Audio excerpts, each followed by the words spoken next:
Oh, yes, it is Sunday night. Time for baseball, time for the cap, time for the freshly shaved Maddie.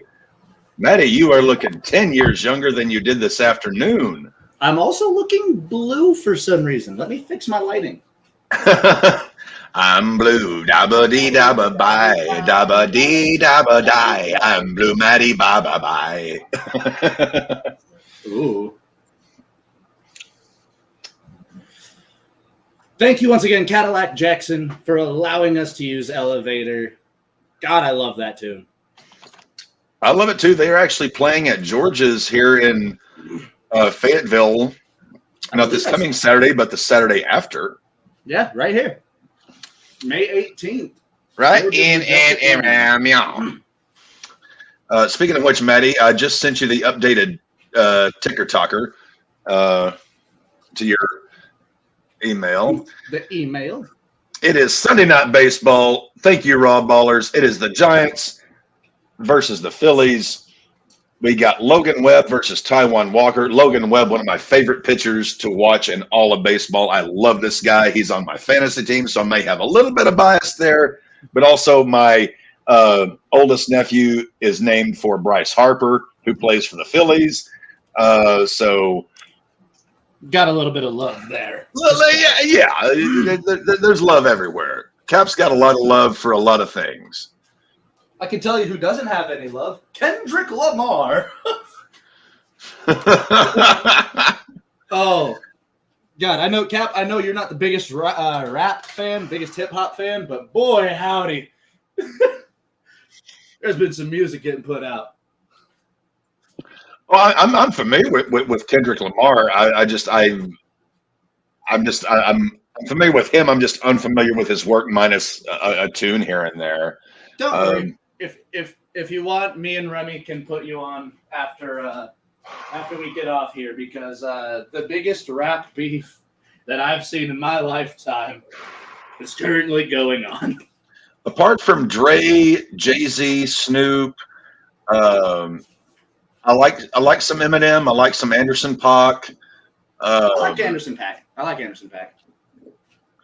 I mean, I'm kind of hit and miss when it comes to hip hop, just because I'm a guitar guy. Mm-hmm. But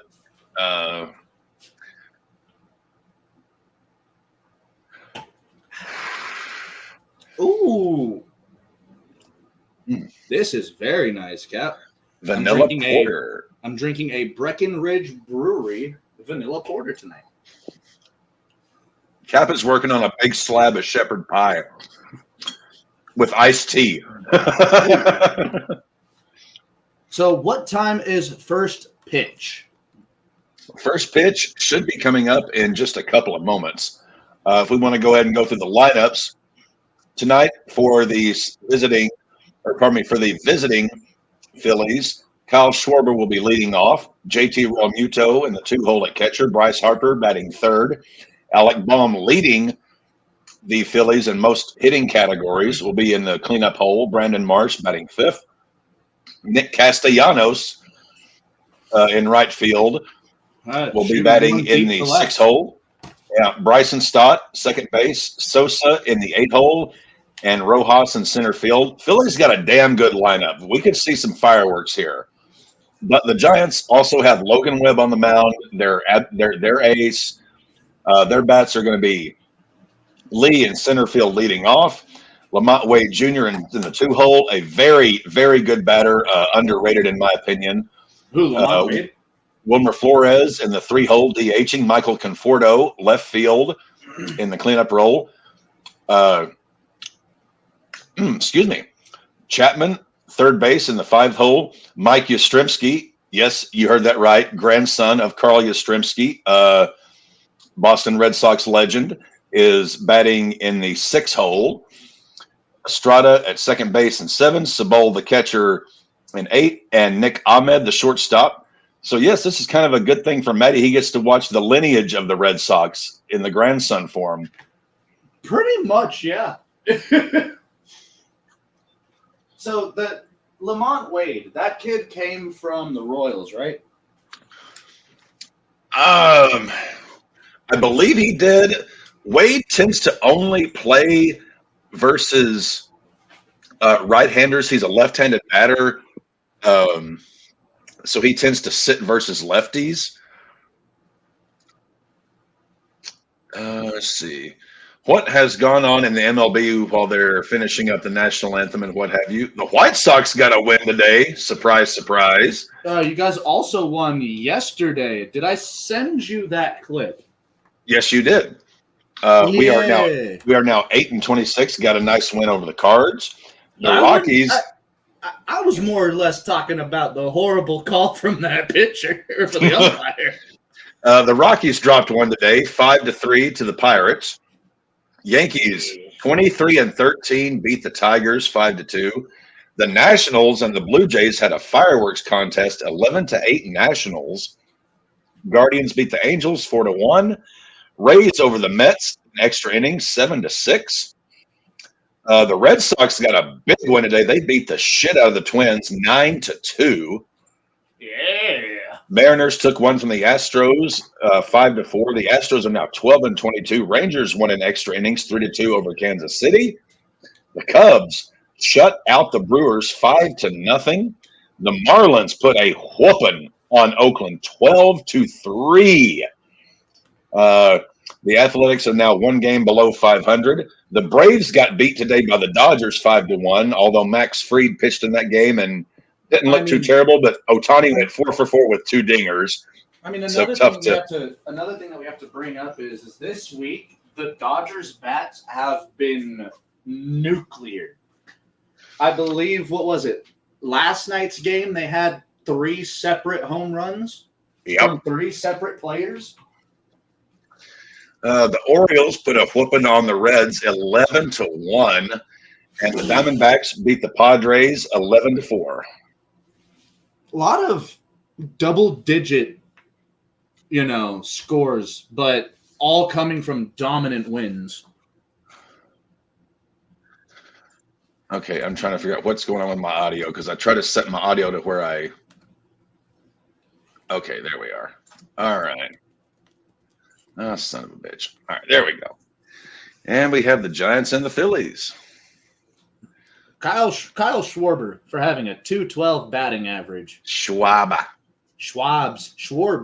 Speaking Schweebs. of, I don't think we got a chance to give a rest in peace to someone that actually had a lot of impact on my life coming up as a ESPN kid.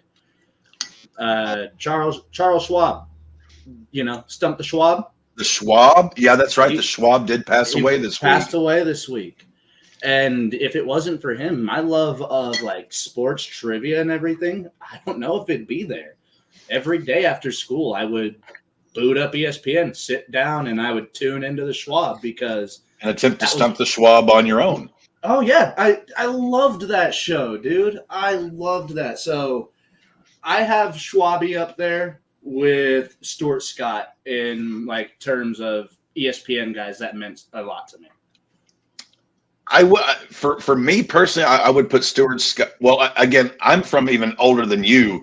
I can remember when it was Dan Patrick as the main guy and Keith Olbermann. I can remember back to those days. And then Stuart Scott kind of became the guy, but also Wilbon and Kornheiser, junior high school, whenever Pardon the Interruption, became a big afternoon thing.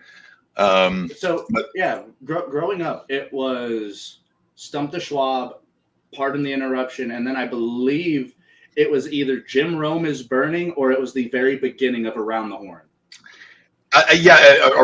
Well, at first it was Rome is Burning, and then Rome went and did it his own thing. Then they brought in Around the. Yes, I do remember Rome is Burning. Love that.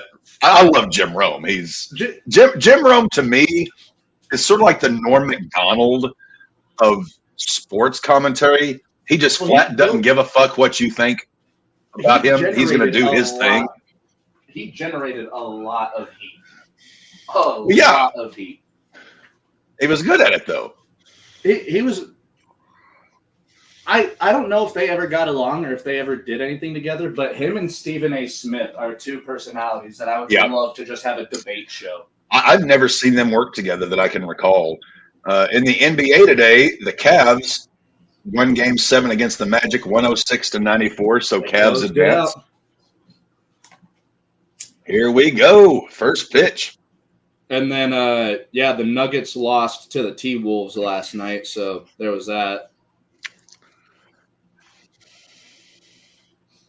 And what did I tell you beforehand? This Timberwolves team is much different than the team that we had a really bad playoff game against last year. This Timberwolves team is legitimate. Yeah, they are a good team. I'm trying to get Gamecast. There we are. I just got it. Oh, first batter lines out to left. Wasn't Castellanos either. No, it was Lee. Mr. Lee. Was that? Let's see. What was I? I was actually trying to find the NBA scores here to see. The Nuggets play tomorrow. The Nuggets play the Timberwolves tomorrow. Yes, Game 2, Minnesota leads series 1-0. Maddie, are you nervous? Not near as nervous as I was that the Bruins went into overtime last night against the Maple Leafs. The Maple Leafs. I watched the end of that on my phone. That was incredible. Ecstatic. But no, that game had me on the edge of my seat because once they went into overtime, I was like, the Bruins are going to do it again. The Bruins are going to do it again. And Wade singles to right field. Maddie, so let's play devil's advocate here. We're heading into RAWBall Tuesday. Denver's down 0-2 to Minnesota. How is Maddie going to be feeling if Denver goes down 0-2? If we're down 0-2, I sincerely hope that we just kind of reverse sweep from 2-0 because I don't see it happening if we go down 3-0. I also don't see Minnesota taking many consecutive games. So I genuinely think Game 2 goes to Denver. Game 3 would be Friday night in Minnesota. And again, the Wolves are loud, bro. Minnesota is loud. Off the wall. So we got Michael Conforto. San Francisco is jumping on Philly quick here. 2 on, 2 out. So you could legitimately be down 0-2 with Game 3 going to Minnesota. Yes, very much so. And if any team takes us out of this, and trying to prepare you for a stroke, Matthew. That's all I'm trying to do. Oh no, like I said beforehand, if any team takes the Nuggets out of the playoffs, it's not an Eastern Conference team. It's the team that lost to us last year, and that would be Minnesota. We already done beat the Lakers. So are you happy with ending your season having, as long as we eliminated the Lakers, I can sleep well at night? Well, like I also said at the very beginning of the basketball season, I sure as shit didn't expect to go back-to-back. I'm just happy we made it to the playoffs. But Wade scores on Conforto's double. It is 1-0. Hell yeah. Damn. Matt Chapman takes high. Hey, with this new pitch clock, things move, and I love it. Also, Tijuan Walker. Taiwan. Is it Taiwan? Taiwan. And I have been mispronouncing your name for years, good sir. Just figure, whenever you see T-A-J-U-A, just T-A-I-W-A-N. Just pronounce it like you would the country. Oh, there is an A in there. Yeah.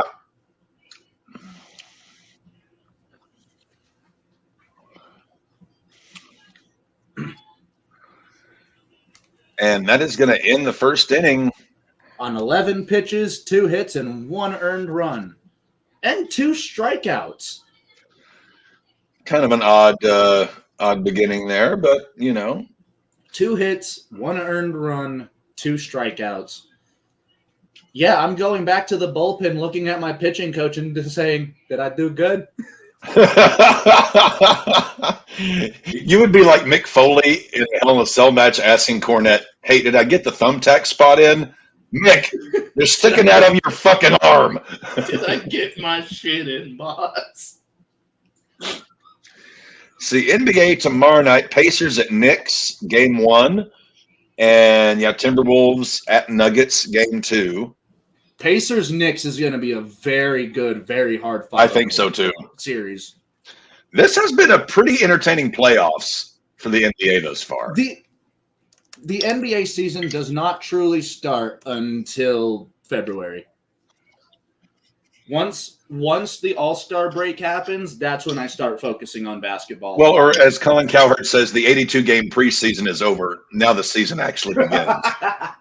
Well, I think that's just because Cowherd is very much, playoff-centric about everything that guy thinks about. Well, I mean, he's a huge NBA fan. He just hates the regular season. Like, that's his bitch with hockey, baseball, and basketball. Like, they need to shorten the regular season, and I completely agree. Isn't Cowherd one of the guys that says LeBron's better than Jordan?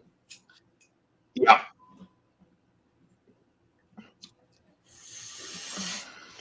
And then Tuesday night, Cavaliers at Celtics, game 1 of that series, and Mavericks at Thunder, game 1 of that series. The Celtics are going to steamroll the fucking Cavs. Yes. I will be very impressed if the Cavaliers hold their own against the Celtics. I would honestly say at this point, if the Celtics beat anyone other than Denver in the finals, they're going to steamroll their way. No. So here's the thing. What are the other Western Conference teams? It's Denver, it's Minnesota, it's OKC. Uh-huh. And what's the other one? Denver, Minnesota, OKC, and Dallas. And Dallas. Okay. I'm actually still surprised that Dallas is in there, but at the same time, I'm not. If it's anyone other than Denver, Boston's gonna steamroll. If Boston plays Dallas, I'm sorry, KB, Dallas takes it. What? I genuinely think Luka will go fucking insane during a championship series. Maddie, is there something in that pipe other than weed? No, Luka is Slovenian. If we've learned anything from Jokic, it's them boys can ball. Plus, Luka also has had insane numbers all throughout the year. You also got Kyrie Irving on that team. The Mavericks are a pretty well-built team. The only other team that I could see giving the Celtics a problem would be Oklahoma City. And the only reason there is how young and explosive the Thunder are. They're a very young, very fast team. Which is how the Celtics got over last year. Schwarber, 2-2 count to start this one. Looking at the NHL, we have the Golden Knights and the Stars dropping the puck in about 10 minutes. The Rangers beat the Hurricanes earlier today to take a 1-0 series lead there. Bruins and the Panthers tomorrow night. And then Hurricanes Rangers game 2 on Tuesday. It is 2-2 count to Schwarber. And make that a full count now to Schwarber. That ball went, strike 3 in the dirt. So Webb strikes out his first one. Off of a full count. That's a great way to build up your pitch count on the first batter. Which I did not advise doing. I advise dispatching them as quickly as you can, though Logan Webb is not a strikeout pitcher. He's more of a ground ball guy. Yeah, pitch to contact guy. Which, again, there's nothing wrong with that if you can get them to hit to contact into ground balls. The Phillies have this little thing in their bats called pop. Yes. And almost the top half of their lineup. I'm also very, very, very fucking confused as to why you're putting Kyle Schwarber in the leadoff spot. He's been batting leadoff for the last 4 or 5 years of his career. You want the biggest, beefiest motherfucker to be leading off for your team? It's the new way of thinking in baseball. Put your biggest, baddest ass slugger in the first and try to get that 1-0 lead just right off the bat. Nah, fuck you. I'm putting my goddamn shortstop there that I know can run a 4.3 40. As you did to me with Ricky Henderson on numerous occasions on one of your recent visits here. I am an asshole whenever it comes to playing MLB The Show. I am going to steal on you. I am going to pitch outside of the zone so that you're swinging at shit you shouldn't be swinging at. Actually, I think in one game, did Henderson steal 8 or 10 bases? I got him on base every time, but every time I made sure that I got it a single so that way I could steal 2 bases per at bat. So off of what? 4 at bats? Yeah, I stole 8 bases on you. Most players pray to have that as their end of the season total. Hey, I do not by any means hold that against you. If I had Ricky H, I would be doing the exact same thing. Bro, it don't even got to be Ricky H. If I'm playing with modern players and I have Trey Turner, I'm doing the exact same fucking thing to you. Yes, but we deliberately picked Legends teams, but you would take the Legends team with Ricky just to shove it up my ass. Well, of course I'm going to let you have the Legends that you love and care for. I just wanted Ricky. 2 outs, 3-0 count to Bryce Harper. I mean, hey, after pitching 7 pitches to start off this inning, knowing that you've only had to pitch 7 more to get the other out, and you're, 3 hard ground ball up the middle. Base hit. Yep. No, I think, was Harper thrown out there? Or was he safe?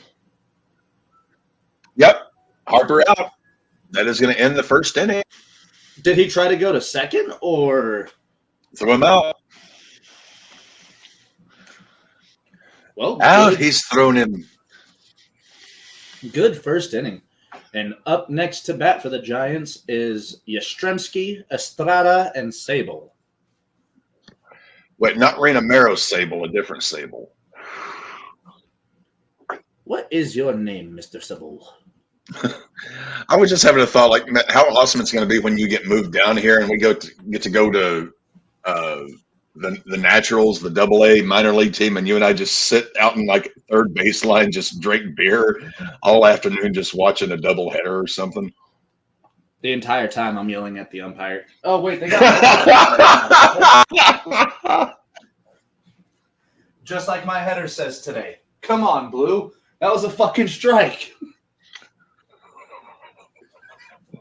Have you ever, I have to ask, because I've heard you use that line before, just in passing, conversation. Have you ever used that line just in run-of-the-mill daily conversation where something doesn't quite go your way and you just turn to some son of a bitch and you're just like, come on, Blue, that was a strike. That was a fucking strike. No, but I can sure as shit probably do that at work. Well, my coworker. If you just randomly just started pulling that out of your pocket as an objection to something, that would be cool as fuck. Well, the great thing is my coworker who's in our fantasy league, the Glizzy Goblins. He was a college baseball coach. Who still hasn't paid his fee, by the way. Still? Okay. I'll talk with him.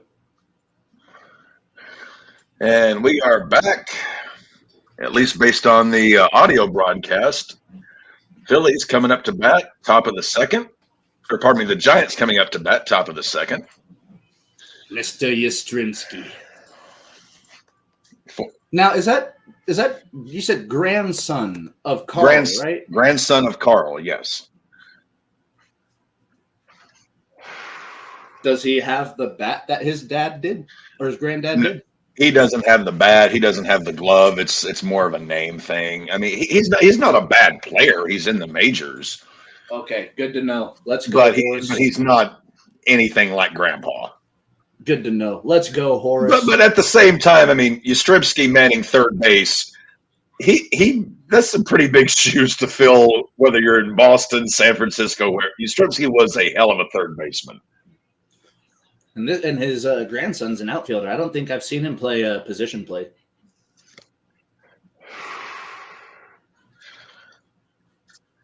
Let's see the standings right now. The Orioles have retaken first place in the American League East by 1 game over the Yankees.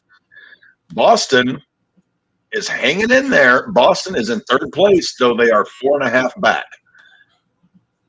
Yastrzemski strikes out looking. Tampa Bay is 6.5 back. Toronto is 7.5 back. That division is always close for the most part, especially this time of the year. But Maddie, I have to get your thoughts. Boston is 19-16 with a plus 41 run differential, 5-5 in their last 10. Do you think Boston is going to keep up and make a run this summer at that division? Yeah, no. The AL East is always a really weird division to watch because for the entire season, the Sox or the Jays could be in the top spot. Mm-hmm. And by the end of the year, it goes to the Rays or it goes to the Yankees. I'm really hoping that this year it goes to the Orioles and that they can actually do something in the playoffs this year. Well, they did call up and then quickly send back down Jackson Holiday, which has been kind of a bone of contention with fans. Like, if he wasn't ready, why did you call him up? They thought he was ready, man. What did you say his splits were down in the minors? Jackson Holiday.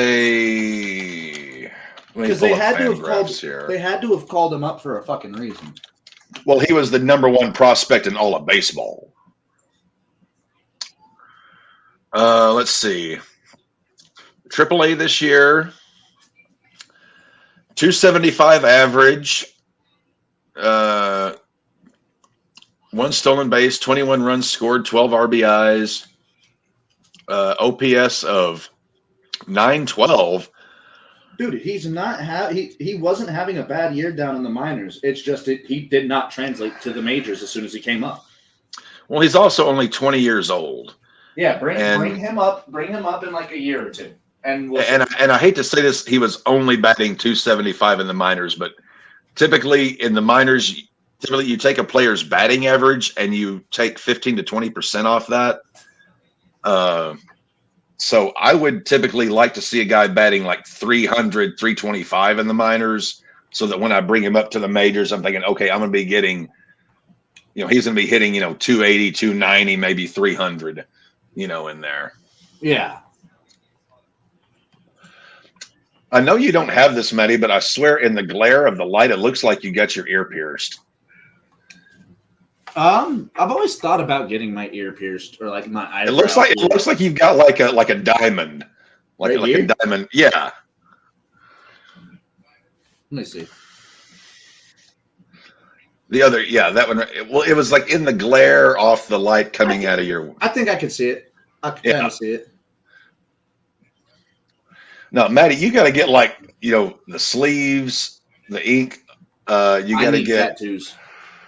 I desperately need tattoos. I mean, I know you're not afraid of the pain. We've seen the stupid shit I'm willing to do. Well, I think the first one has to be either the Denver Bronco logo or the Elway 7 tramp stamp, one of the two. I don't know. Maybe I'll just go full sleeve in my first tattoo. Hit the lottery and then just blow like $800 on a tattoo. Or you could get like on each testicle, you could get like Elway's number 7 and then Terrell Davis's what was Terrell Davis 20? I get like 720, 30. Yeah, I get 730, 7 on one nut, 30 on the other. Now, Cap, I do have a legitimate question. Okay. I saw it on Twitter earlier, and I'm pretty sure you saw my comment on it. Someone had posted that Denver only has 3 retired numbers, that being 18, 7, and I believe it was 77. Uh-huh. And it got me to thinking, what players should have their numbers retired for Denver? I was Terrell. thinking 30 for Terrell, 53 for Randy Gradishar, 24 for Champ Bailey. Yeah, I would say I wouldn't go Gradishar, but I would say definitely Terrell and Champ.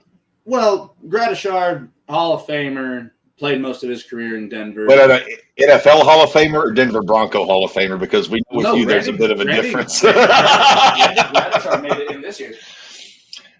Because I know how loose you are with the term Broncos Hall of Famer, Broncos legend. Yeah. You're pretty loose with that.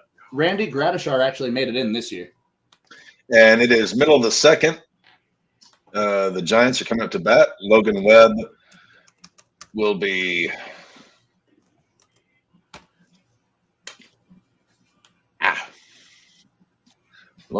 facing 4, 5, and 6 Baum, Marsh, and Castellanos.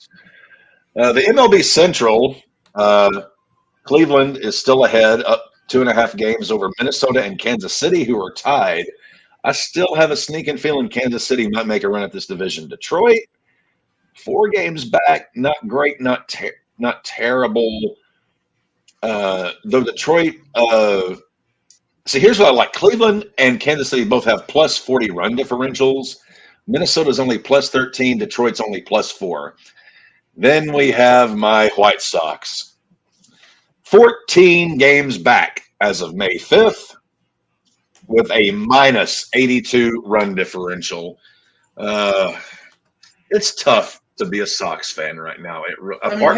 Apart from my nephew's Little League team being the White Sox, that's about the only White Sox I get to cheer for this year. I mean, hey, or be happy about.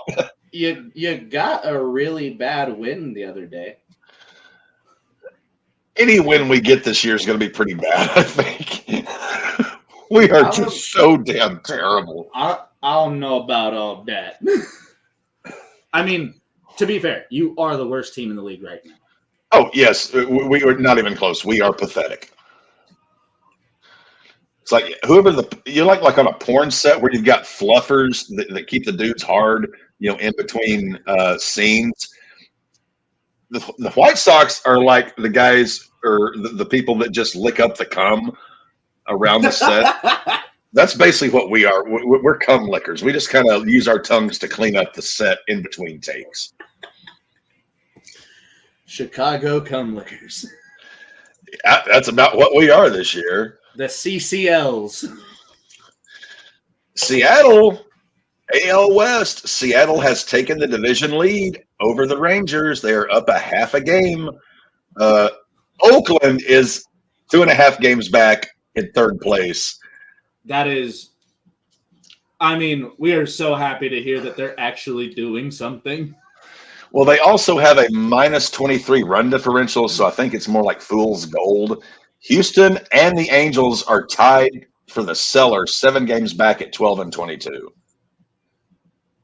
2 teams that we thought were going to be at the top of the shits. Let's check that. What did we, where are the preseason predictions? Maddie, you had the Astros winning that division. I had the Mariners winning it. I had the Astros finishing third. So I'm not too far off right now with my predictions in that division. Chopper to short. He slips. Oh, no. Oh.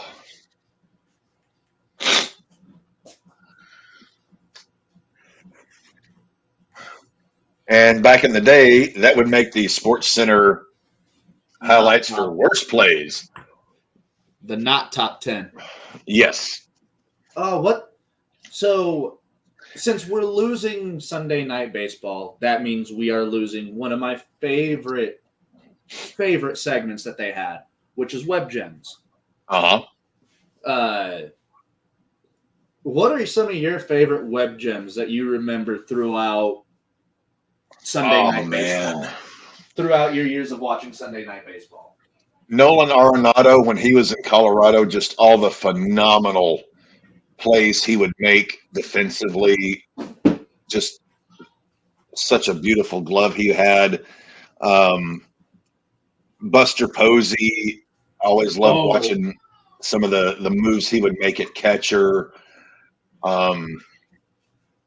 What was that? What was that one Jose Reyes one that was on sport? That was a web gem for like 2 years, where he was at the starting position at shortstop and had to run almost deep center to dive and make the catch. Yeah.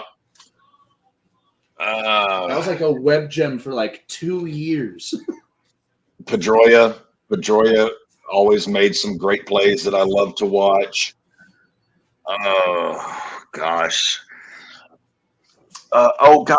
Another player for Colorado, shortstop. Tulo. Yeah, Troy Tulowitzki was always one of those. Trying to think of some. I mean, Tulowitzki had a fuck ton of really good plays too. Yeah, I miss Tulo.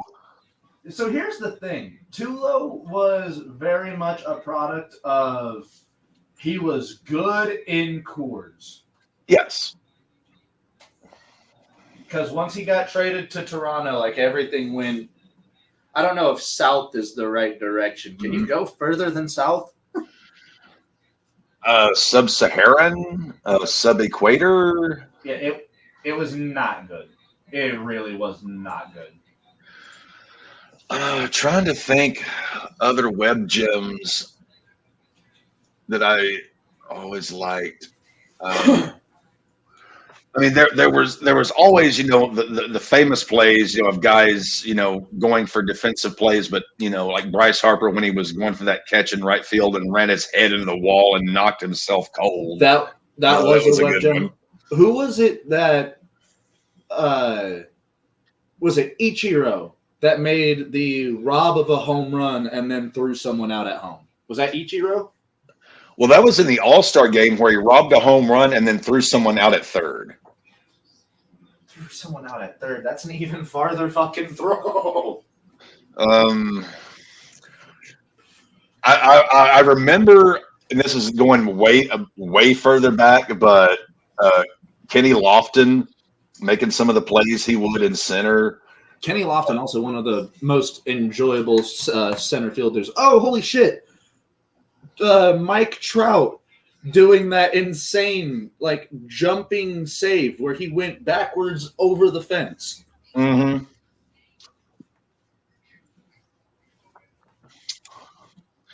Webb's pitch count, we are only one out in the bottom of the second. He is already up to 30 pitches. He got Castellanos swinging there, but he is already up 30 pitches and two outs. It's a little up there, but again, he's not a strikeout guy. He's a pitch to contact. Yeah. The Phillies, speaking of which, going through the standings in the National League East, they have overtaken the Braves. The Braves have had a rough week. The Phillies are 2 games up on Atlanta. Phillies have been firing on all cylinders lately. Atlanta 2 games back. The Nationals 6 games back. The Mets 7 games back, and then the Marlins 14 games back, but not nearly as bad as that record would indicate. The Brewers and the Cubs are tied for first in the Central. See, the Reds 4.5 back. I had the Reds picked to win that division this year. The Pirates 5 games back. Maddie, you had the Pirates picked to win that one. And then Dev's lowly Cardinals 5.5 back. Well, Dev's also a Baltimore fan. He likes the Birds. That NL Central division is. Have you noticed that It is such a weird, wacky, unpredictable division, though. It's a wacky wasteland. Have you ever noticed that all of Devin's teams are birds? Papa Kaka. Yeah, Devin is in fact Papa Kaka. He is the Birdman of RAWBall Catraz. Stott just got walked. We've got runners at 1 and 3. Yep. Webb gets himself into trouble doing this sometimes. There's some nights where he's just pinpoint on, and then there's other nights like he's starting out tonight where it's like, he's getting himself into some jams. Although he dispatched him 1-2-3 to start, doing this. And Mr. Just Walker, inside to Sosa. Mr. Walker so far tonight has 2 hits, 1 earned run, 4 strikeouts on 29 pitches. Webb is Matt Cain 2.0. I would agree there. Yep. I would. Who said that? The Doors 1388. I think that's the first time seeing them watch this, but thank you for joining us. Welcome into the chat. Thank you for tuning in.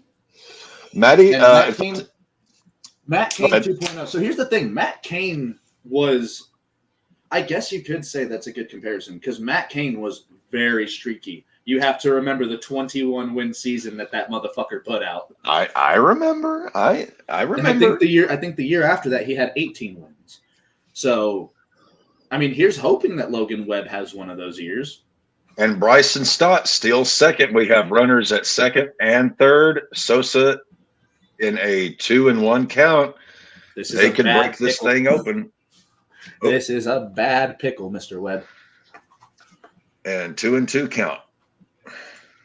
Matty, if I told you the Dodgers were still leading the National League West, would you be surprised? I would not be surprised if you told me they were leading the entirety of the MLB. Oh, a tree brought you to us. Thank you very much. Oh, well, thank you. I have known Tree for several years now, and I can honestly tell you he is just comebacker.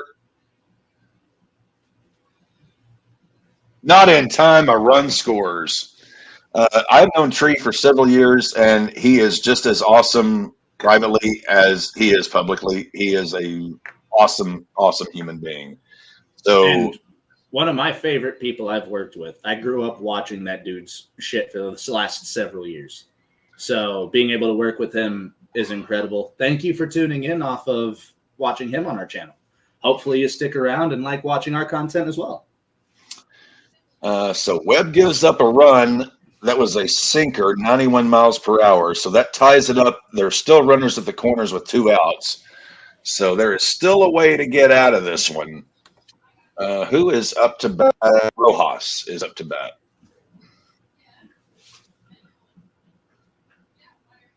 Strike 1 to Rojas. I still find it so weird that you put your DH at your opening slot. I cannot roll my R's to save my life. Rojas.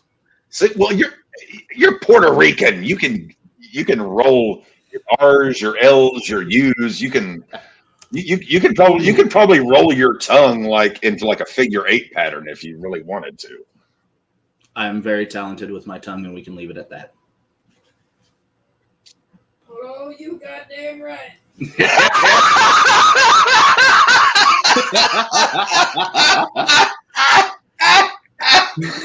You got Cap dead.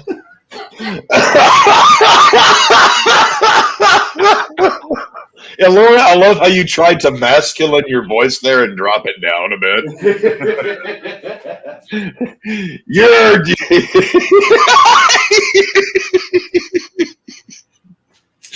You don't fool me, you rogue.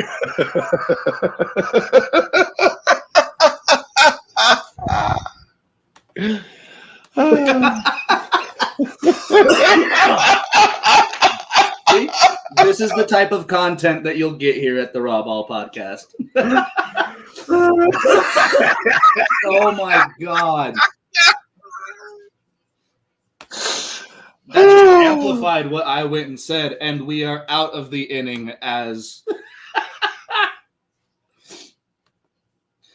Oh, fucking hell.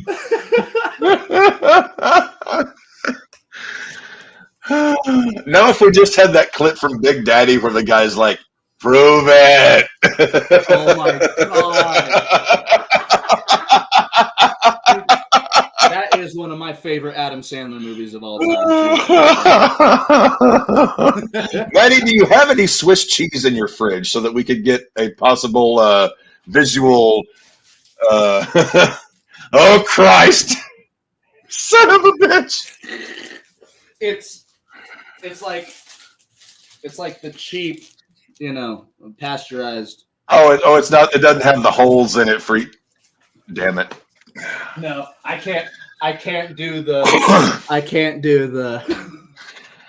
No, not all Swiss cheese is created equally. Is that also one of Rob Schneider's best roles that he's ever done? Yeah, I mean, he was the sandwich delivery guy's like, hey, I know you. You always order 3 pieces of cheesecake. Remember, when you come to my restaurant, stay away from BLT. Damn you! You give him the easy ones. Oh, fucking hell.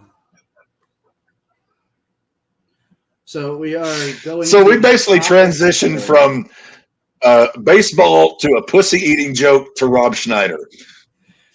I mean, it all kind of coincides if it's a Rob Schneider joke, doesn't it?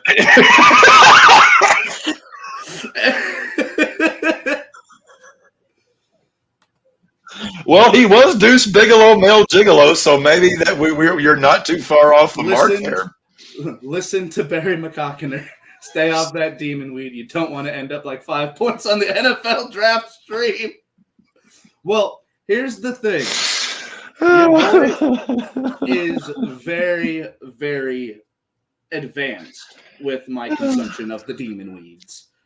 So you will never see me go bad like 5 points. I also don't know how bad 5 points was on that draft stream. So we were doing our own draft stream. Yeah. Now I need to see how bad 5 points was off of was it an edible, I'm assuming? Gosh. I can't even, because 5 points is famous for on draft night, especially. Every time you go downhill, you end up at the bottom with Rob Schneider. Rob Schneider is a carrot, rated PG-13.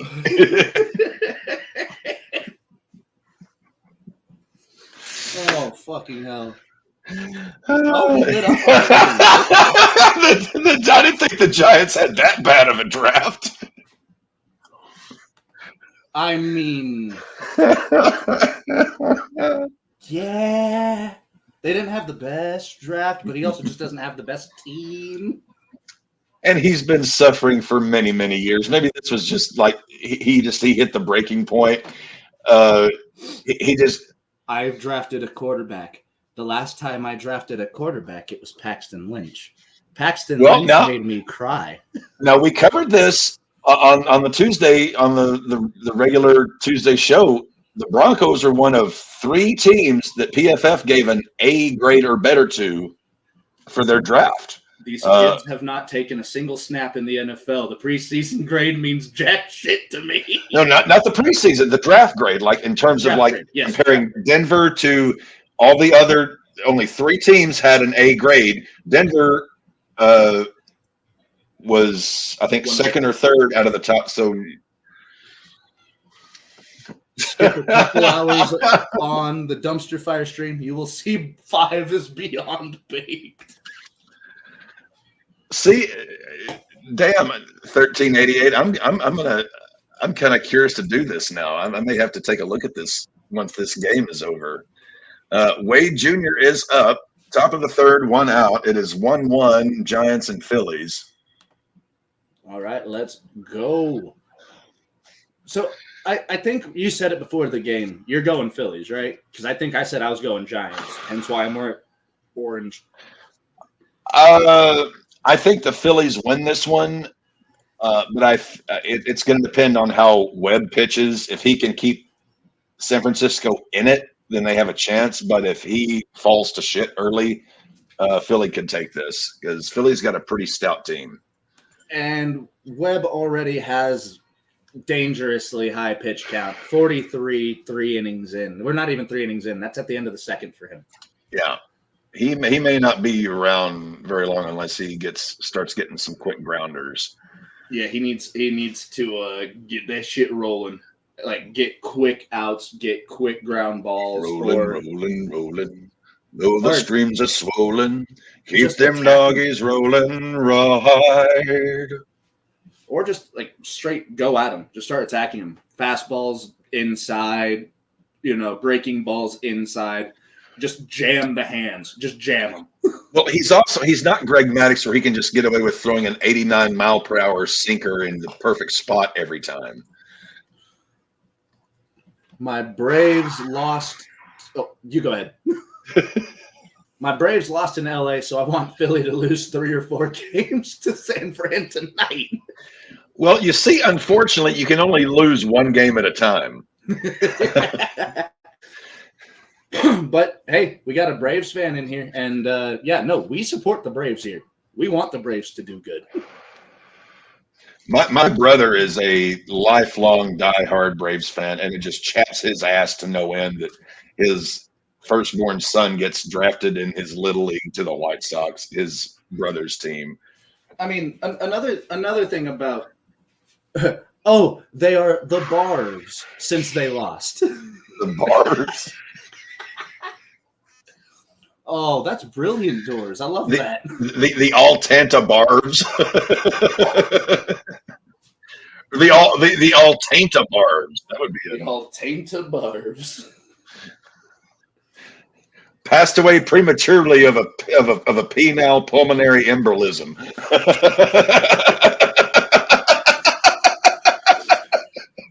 Oh, fucking. All right. Rob Schneider is a pulmonary embolism, rated PG-13. Oh, we got another strikeout for Mr. Walker. Strikes Number out 5. really looking. Maddie, do you have any money on tonight's game? I know you're our resident gambler. I do. Let me see what that bet is looking like. Of course you do. And it's specifically for this game. So, quick to finish up the standings. Dodgers are ahead 5.5 games over the Padres. Giants are 7 back. Diamondbacks 7.5. And then you have the Colorado Rockies, who now have the same record as the White Sox. We're both 8-26. Yay. The Rockies are the absolute fucking meteorite crater. Your team is the dog shit of the National League. My team is the dog shit of the American League. Maddie, this is where we were always destined to be crying on each other's shoulder because our teams are that fucking bad. Quick question, and very valid question. When is the Losers World Series? When do the Rockies and the White Sox get to play? Oh, Lord. Let me pull up the schedule. Because I know it won't be a Sunday night baseball game, but we might need to just watch one of those games just for pure crying purposes. Chicago White Sox schedule. Okay. Colorado. Oh, that would be Friday, Saturday, and Sunday, June 28th, 29th, and the 30th. The White Sox host the Rockies in Chicago. Okay, so that's Sunday. What time is it? Because we can just adjust Sunday night baseball for that time. Right now, it's scheduled for a 1 o'clock game. So a noontime game for me. Yeah. Okay, we can totally do that. Let's see. Colorado, do they play them again? Looks like that's the only series they have them this year. So Colorado comes to Chicago for a 3-game series, and that's the only time they play this year. I mean, I'll take it. If we can at least cover one of those games, I think we did a good job this season. Ohtani hit 2 home runs today. He is now leading Major League Baseball with 10 home runs. So he's not even pitching this year. Super Tank, yeah. The Super Tank series. Ohtani, not even taking the mound this year, is leading the major leagues in home runs. I told you. Son of a bitch. I told you. Yes, you did. Yes, you did. But I was hoping for once you might be wrong about something. Not when it comes to the Japanese, I'm not. Unless you're drafting them. Unless I'm drafting them, in which case, yeah. We may have to borrow. We may have to borrow Tree's Tank Bowl music for that one. Well, no, that's the old Monday Night Football or Sunday Night Football, isn't it? What's the old ABC MLB tune? That I don't. Because if we can get one of those and do it for the Super Tank Series, round ball rock. Duke Johnson, former Texas, Houston Texan and Cleveland Browns, retired today. Who? Duke Johnson. Oh. I know that name. He ran for the Cardinals and his breakout season was with the Cardinals. I know that. I think he got 1,000 yards that season. A record $210.7 million bet on the Derby this year. I know $25 of that was mine. And about $15 of that was mine. So. Yeah, we both kind of. J.J. Watt, quote, I'd return to the Texans if, quote, absolutely needed. Hey, JJ, I don't know if you saw what the Texans have done the last couple of years, who they've built. I think they're okay. I think they would want you, but I don't think they need any more weapons. I would say maybe in an advisory capacity, more I like can tell you who needs an edge rusher. I can tell you what team needs a fucking edge rusher. You can come to Denver. I'll pay you myself. J.J. Watt, Denver Broncos legend. I'll pay you myself, JJ. What do you want? What are you going to pay him in, weed? I can make you food. I can get you high. You just want that Watt 99 jersey to put in your closet. Well, let's see. Who was the last person to wear 99 for Denver? Because Derek Wolfe wore number 94. Derby hired some of the NFL scriptwriters. Photo finish, long shot winner, no dead horses.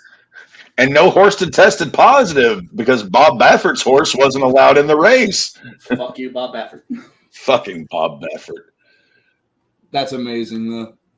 Just wait. Hey. By the way, we didn't touch on this because we didn't have time, but Tom Grossi bringing in wrestling scriptwriter. That was amazing. That's what I was just about to I messaged him instantly after that. I was like, Tom, I love you. Please, please, please keep this around. Do more of this. Scriptwriter. Howard. You turn the lights on too quick. Or too fast. I turn the lights out too quick. Damn it, Howard. The lights came back on too fast. Sorry, sir. And the Undertaker bong. That will be the intro for wrestling scriptwriter. Lights go out. Bong. Oh, Christ, he's back. Yeah, no.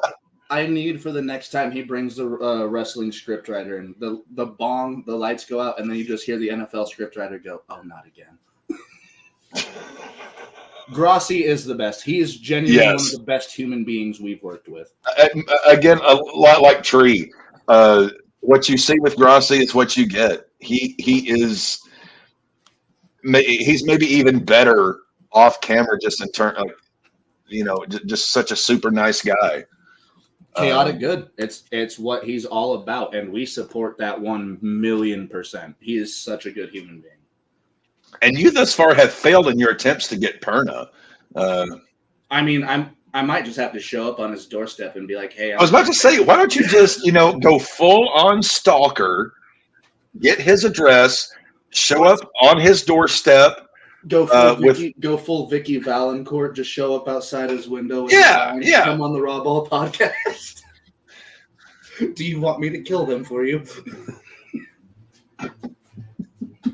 Picture of Mahomes and Kelsey. Mud Dog's going to win 30-27. That's a pretty on-point score. How did you come to that conclusion? Oh, no, what was it? Guess. Ain't no guess. That's what's going to be. And she showed me her boomers, and I like them too. We came back to Adam Sandler. God damn it. Jesus Christ. How is it that Happy Madison Productions somehow has RAWBall by the Short and Curlies tonight? Well, somebody just went yard. Bryce Harper just sent one out of the fucking... Is that what happened? Yep. Because Bryce Harper was part of my bet. Well, that hurts me because Logan Webb was my That's fantasy a pitcher. 3-run shot to center. Fuck.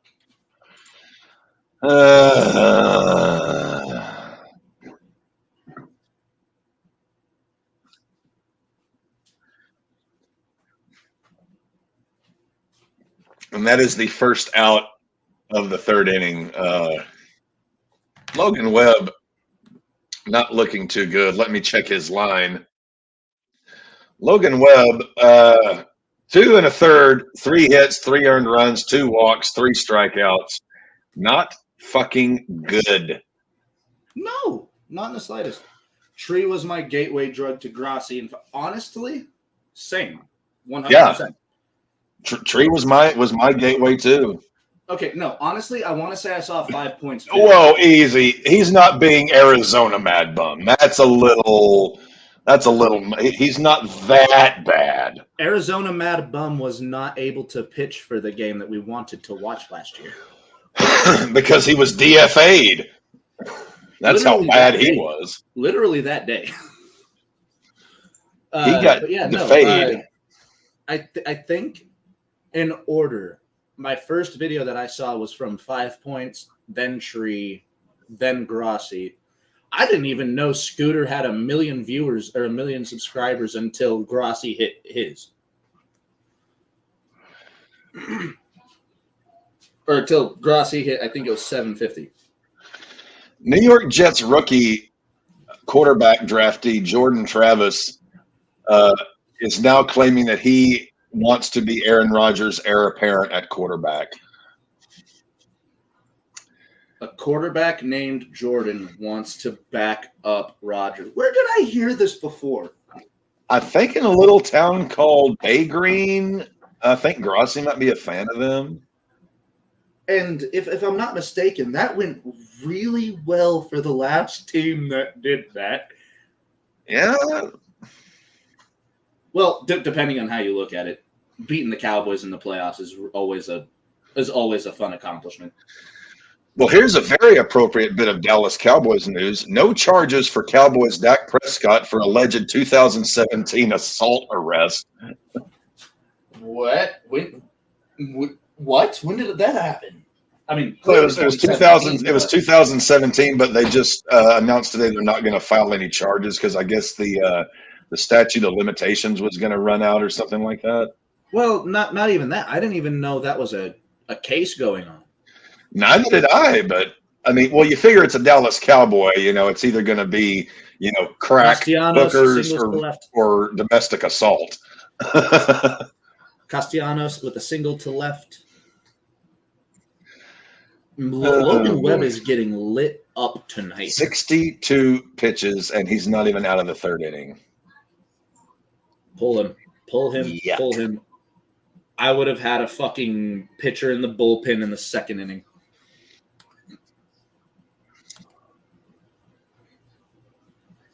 Oh, this is hard to watch for the Giants.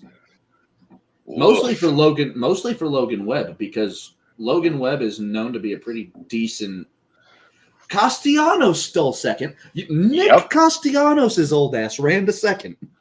Well, that's because Buster Posey's not behind home plate. With also, quick reminder, there are 2 catchers that Andrew McCutcheon had too much respect to try and run on. Those being Yadier Molina. So we have a challenge. They are challenging. They are challenging the stolen base. Also, Logan Webb, what the fuck are you doing? Back-to-back changeups to start the at-bat? Are you...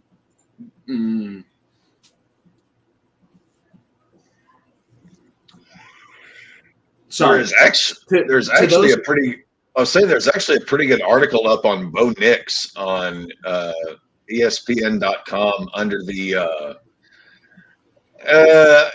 Mad Bum-esque door. Yeah, looks like Arizona Mad Bum to me. Yeah. There's actually a pretty good article up on Bo Nix on ESPN.com under the Broncos team page, basically saying how the AFC West defensive coordinators are just going to eat his ass alive and take away everything good that he does. So here's the thing, and I know I have screamed it from the mountaintops. I just want us to tank. Then why are you excited about drafting a quarterback if you're wanting to tank? If you want to tank, development. We have him for 4 years. Development. So then why not just pick a piece of shit off the scrap heap and then get the quarterback you really want? We currently have the 3rd overall pick in the draft next year. The 3rd? Who'd you get that from? I want to say that came from New England because they were the 3rd overall pick last year, but I have no idea. So Denver could pick 3rd overall. That's too. They're going to trade that pick away. You know, Denver. They're not going to allow themselves to pick that high. If we somehow maintain a top 5 pick, chances are we are going to get one of the X Factor players that are supposedly going to be in next year's draft. A Travis Hunter. What's that kid from Shedeur Sanders? You guys could get Shedeur. Here's the thing. I don't think we're going to get Shedeur. If we still have Sean Payton, we're not getting Shedeur. But I do see us getting Travis Hunter if we have a top 5 pick and we still have Sean Payton. Travis Hunter can play safety. Travis Hunter can play corner. That is really what we're needing because we've got Justin Simmons. We got him back for 1 more year. Thank fucking God. Yeah. This is an aberration for was a dependable and outcome as the sun. Yeah, Mad Bum in Arizona was. Ugh. God, he was shot when he got there. He was kind of shot the year before he left. Well, yeah, his second to last year in San Fran, he looked pretty good for the most part. His last year in San Fran, he looked like shit. No, it is not hopium, my friend. I call this hopeless optimism. Which is being optimistic. Faithless optimism. So let's be, Merriam-Webster's here. Let's kind of dig into this faithless optimism. Yes. So while you have zero faith and there is another hit, so while you have zero copium, while you have no faith at all in your team, you are optimistic that this team will do well. Absolutely. It's sort of like, I don't think my wife is cheating on me, but if she is, I'm not going to be surprised. I have absolutely no faith in this. But I can tell you, my optimism is through the roof that we are going to tank our asses off this year. It is 5-1 in the bottom of the 3rd. The Giants have got to pull Webb. This is getting ridiculous. Hey, we're an hour into the game and we're only in the 3rd. Usually by this point, we're already through almost to the 7th inning stretch. Yeah, it's. Phillies are beating these Giants' ass. Why did I have to say something about going for the Giants today? I'm going to take off. With the Red Sox win today, they actually ended MLB's longest win streak at 12 games of the Twins. So Boston doing more than just meets the eye there. Boston Red Sox. And I am not. I've got the Giants radio broadcast in one ear. They have got like some house techno music playing, and it is absolutely about. It feels like I've got an ice pick going into my eardrum. No, I want to take it less. Well, that's not too terrible of a point, but the fact that they are also leave him in, let him take his lumps, and save the bullpen. Since they are 5.5 back of the Dodgers, even though it's only May 5th, that distance is only going to grow unless they get their act together. Because as good as this Dodger team is, I think it's going to be pretty tough to come back from behind a deficit like that. 5-1. Webb is up to 68 pitches. And we're not even through 3, man. Like 1388 says, leave him in.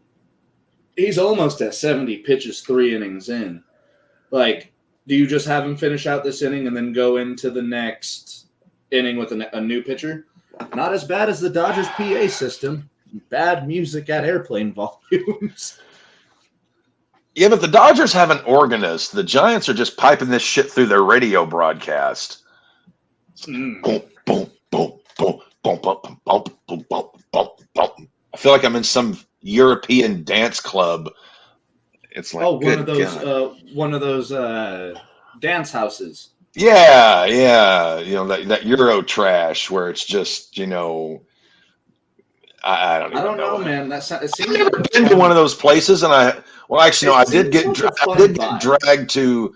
I was in a gay bar once that had that kind of music going, and it was so fucking loud.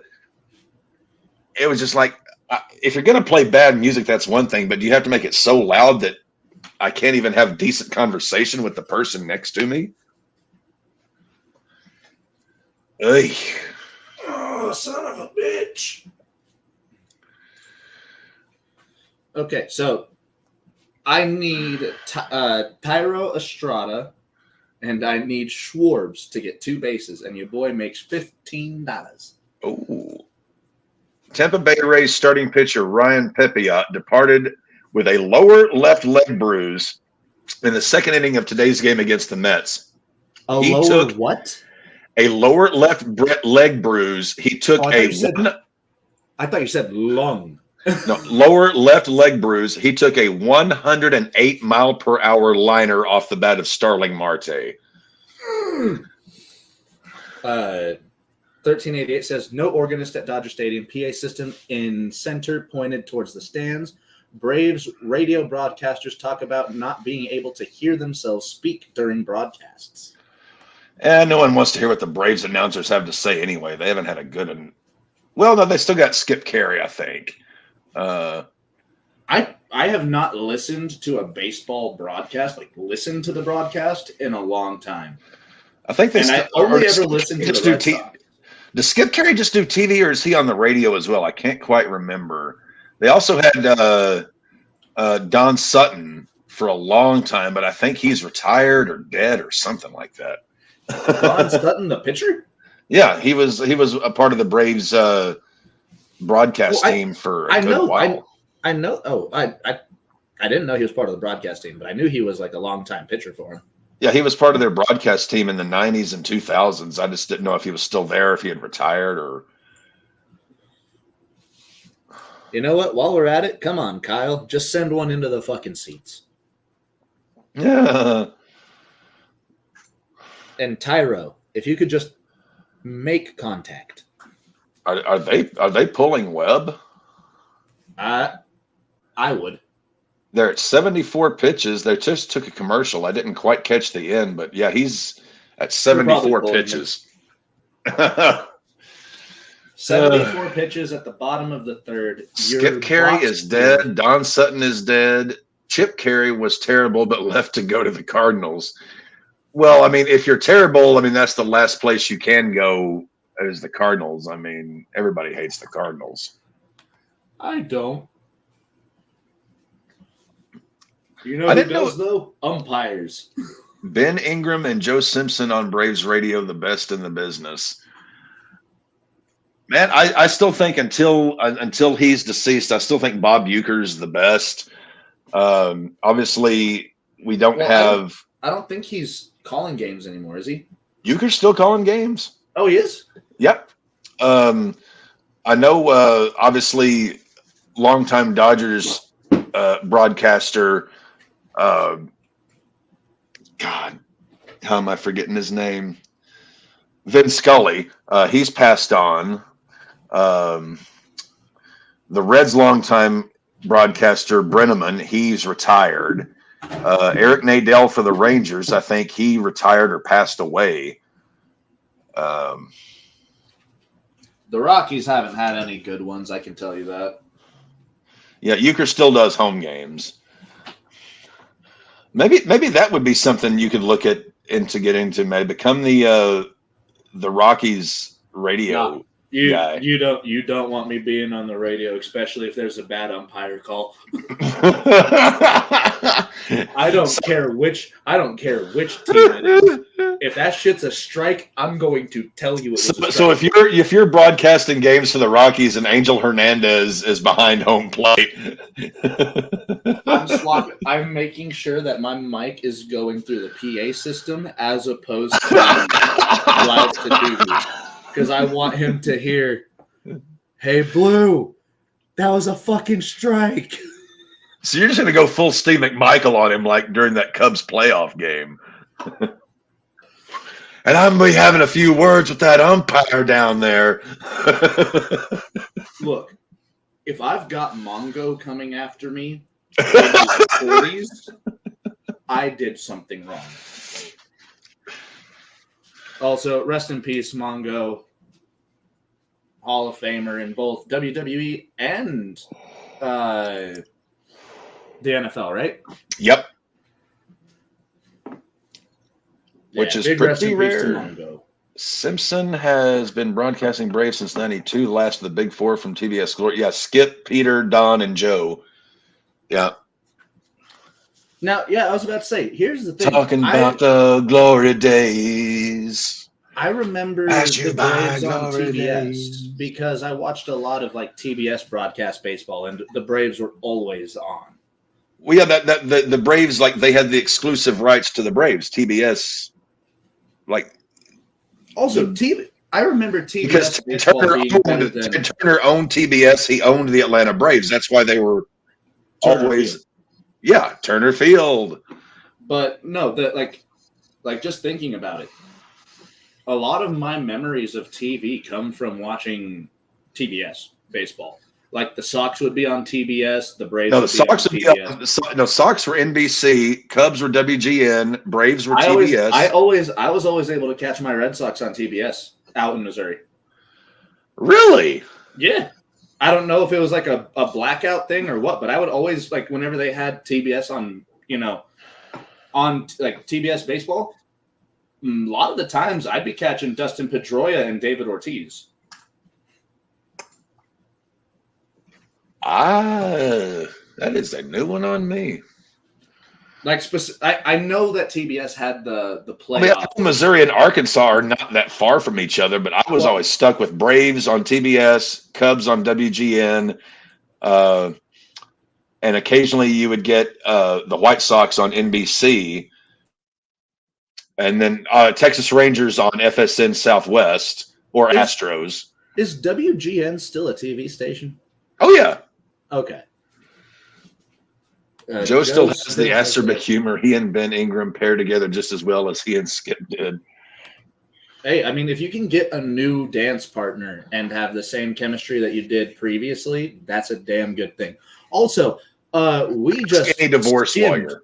We just skimmed through the top of the fourth. We were already heading into the bottom of the fourth. Well, thank God that third inning was enough to make anybody want to croak. No, that just, what that means? What does that mean? Taiwan Walker is putting in a fucking clinic. I cannot believe fucking Taiwan is out pitching Logan. But again, okay. I mean, this Phillies lineup, the top half of it is pretty damn tough. Taiwan Walker, 4 innings, 3 hits, 1 earned run, 5 Ks on 55 pitches. That's a good day at the office. Now, we've got Rojas, we've got Schwartz, and we've got Real Muto coming up to that.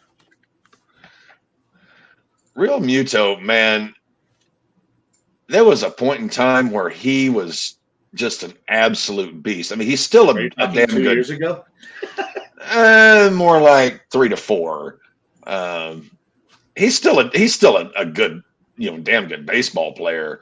It's just that there was a time where like a 2-3 year stretch where he was just such an absolute badass. This one's going to you. I will say this. I am one of the few non-White Sox fans who liked Hawk as a broadcaster. He was a terrible broadcaster. Yeah, the thing with Hawk was a terrible broadcaster. He had his head up his own ass. He refused to even remotely acknowledge modern day statistics and analytics, but he was entertaining as hell. So that was, I didn't mind Hawk because he was Hawk. He was our guy. My problem with Hawk was that he was broadcasting in the 20 teens with still a mentality from the 1950s. Games change, and he just absolutely refused to acknowledge anything in terms of advanced statistics, analytics, sabermetrics. He thought it was all bullshit. He said, well, it doesn't factor in the TWTW. That's the will to win. Well, I'm sorry, Hawk. We can break this game down. We can break this game down now mathematically to the nth degree. And yes, there is no the will to win. It's can you fucking play ball or not? Webb is still in the game. Bottom of the fourth, one out. Looks like the lineup for Philly is rolling over. Schwarber is back in the top. And yeah, catchers do get worn down fast. They do. So here's the thing. I grew up, I learned how to pitch. So I didn't have anybody to throw to. So I threw to my little brother Devin. And you threw to him or you threw at him? No, I threw to him. I threw to him because, yeah. Yeah, that's Hawk Harrelson in a nutshell. Yeah. What is it good for? Absolutely nothing. Yeah, that's pretty much Hawk Harrelson in a nutshell. Anyway, go ahead, Maddie. You and Dev are playing ball in the backyard. Yeah, no. So when I was growing up learning how to pitch, I didn't always have time to throw to my dad. My mom had bad knees already, so I would throw to Devin, and that led to him becoming a catcher. And let me tell you, that kid hated sitting there for hours in several different positions. He's built to be a catcher, though. Like if you were to design a catcher, like he looks like a catcher. You would think that, but after a few hours of just being.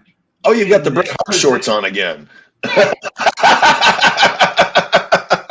After hours of Devin being in this position, or on both knees, like Devin was adamant about hating that position. And the funny thing is, when he got into baseball, guess what position they put him at? Because he could block the fucking ball.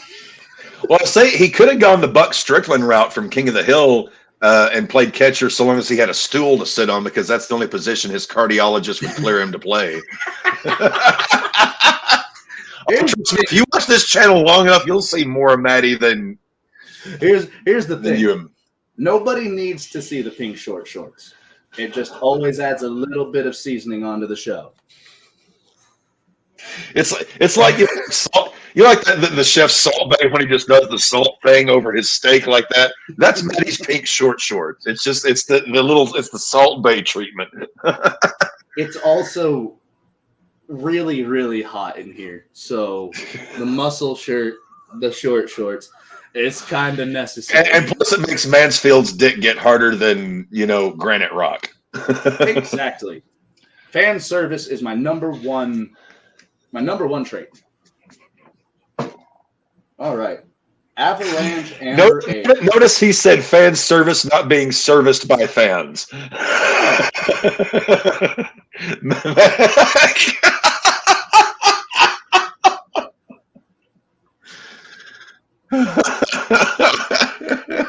one's all right. This one's okay. Boy, you got a purty mouth.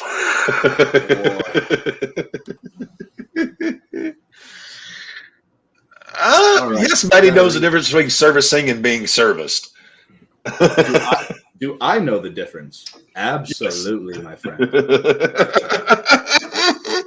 Well, we already went through the Rob Schneider. We went from baseball to pussy eating to Rob Schneider, Deuce Bigelow, male gigolo, and then back to I don't know where we went after that. But yes, we have already crossed that particular realm. I am just to let you know, I am good at both. Also, Schwarbs, what the fuck? See, You're gonna get whacked, but you're not gonna get drops a it hit. down a few octaves and yells from the other room. Oh yeah, he is. Like she did. You have any idea how close you were to the Kool-Aid Man there? To what? Yeah. You just hit the Kool-Aid Man. Oh no! Oh no! Oh yeah! Breaks through the wall Oh of the yeah! fucking courthouse. Oh no! Oh no! Oh no! Oh no! Oh yeah! Oh yeah!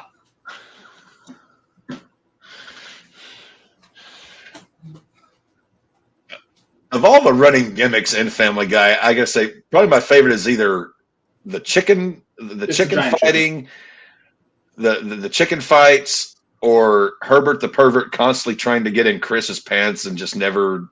It's without a doubt it's the giant chicken, but the one that they stopped that they should have just continued because everybody hated it.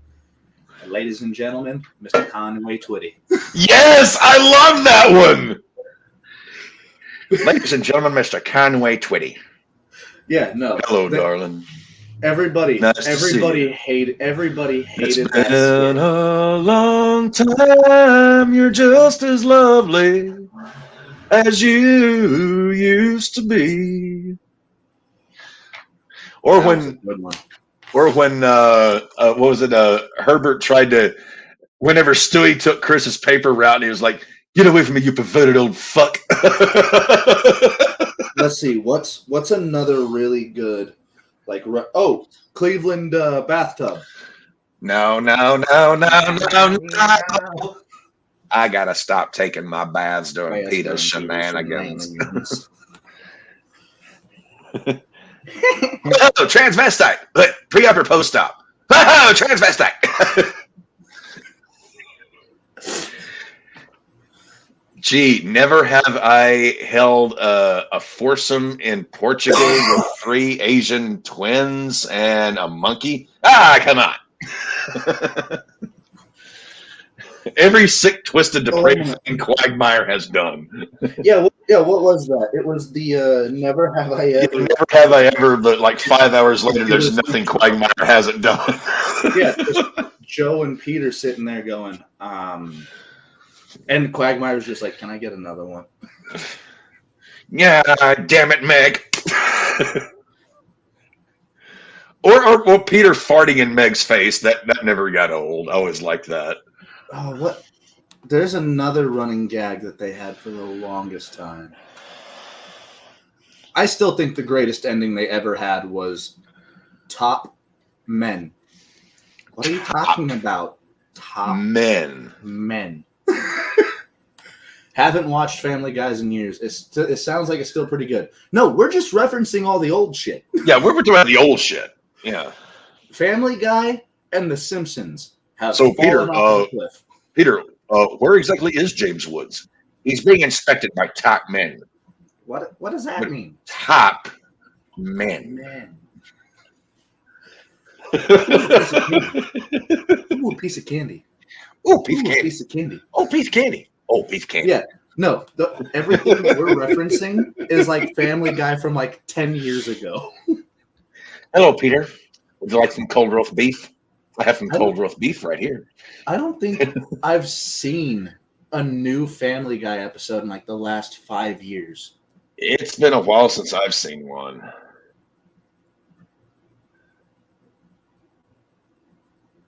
Well, we got Webb is up to 91 pitches. Webb is still fucking out there. Webb is still fucking out there. He just gave up one to Harper, I think. Just a line drive. Hey, Cap. Yep, Harper's singled. We got runners at the corner. Hey, Cap. What is your fantasy team looking like today with him on the mound? Uh-oh. Cap has frozen. The Simpsons has been on so long that no one alive remembers back when it was still good. Here's the thing. I do, because it was really good up until the point of like the Simpsons movie, and then it started falling off really bad.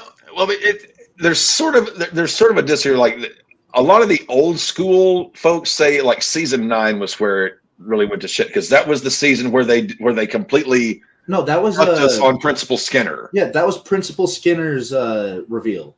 Yeah, it was season 9. Yeah, I'm not the real Seymour Skinner. Yeah, I know. I've watched so many videos where they're like, "This is the death of the Simpsons." But that was where it jumped the shark. And still, before that, like even after that, like they had many good seasons, many good episodes. But it was never just the consistent, just every single season, every single episode for the most part for and 7, 8 the years. Simpsons argument commence. There's not going to be much of an argument. See the shit that you done stirred up, Door. Well, here's the thing. There's not going to be a real argument because I think me and Cap can agree some of the best TV that they ever put out were the Treehouse of Horrors. Well, yeah, obviously. That's like their big episode every year, so they always try to make that. I'm talking like, say, like season 3 to season 7, the classic, super classic era. Then, 8 dipped a little bit. Then 9 was like pretty, then they did the Skinner reveal. And that just, to me, that was sort of, it was never the same after that. There were still a lot of great episodes, a lot of cool shit. But that was the death nail of the old school Simpsons kicks ass. Well, here's the thing. They actually just recently killed off a character that had been there since the first episode, but never really had any role or part. Well, they killed off Marge's mom. They killed off Bleeding Gums Murphy. They killed off recently. They just killed off Mart's teacher. They just killed off one of the Moe's bar goers, like just one of the people that sat at Moe's bar since episode 1. I hadn't heard that. Yeah, look it up because the character has never had any real speaking parts. Simpsons but they built an characters episode around him guy. Killed off. Maud Flanders, Frank Grimes, Mona Simpson, Edna Krabappel. Bar character. Oh no. I mean, Grandpa Simpson's still alive, isn't he? Okay. Larry the Barfly was what his name was. Larry the Barfly. Maud Flanders. Alice Glick. Rabbi Hyman Krostofsky, which I'm guessing Wait, they killed the rabbi off? They killed off the rabbi. Oh, Webb actually got out of the inning. There might be some deity up above. Fat Tony. They killed Fat Tony. The mobster? Yep. When did they kill him off?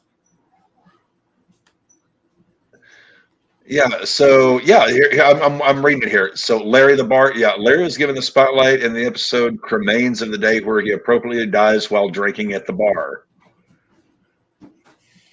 Yeah, it's really weird. A character that never had any real lines. I think maybe he talked to Homer in passing a couple times.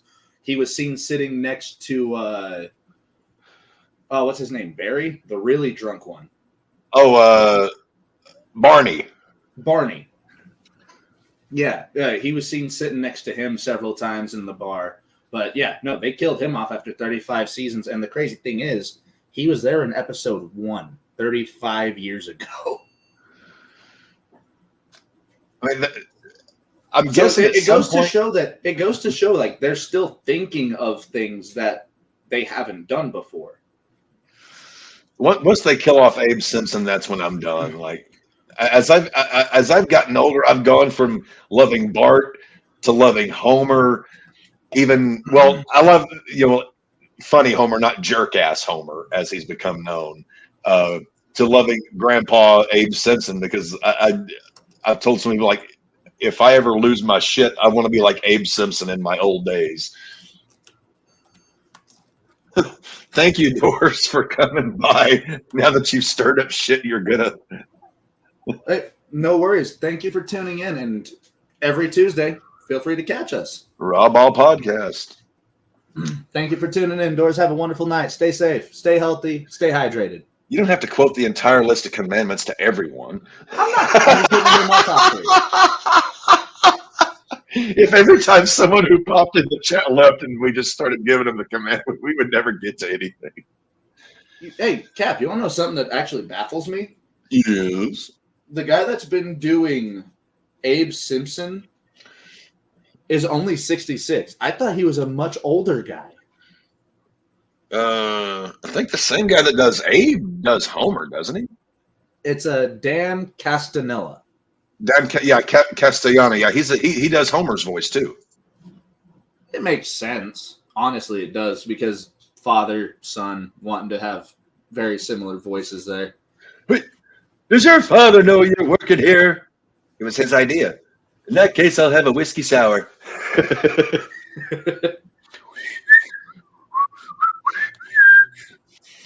I move. Gimme. Well, Mrs. Movie!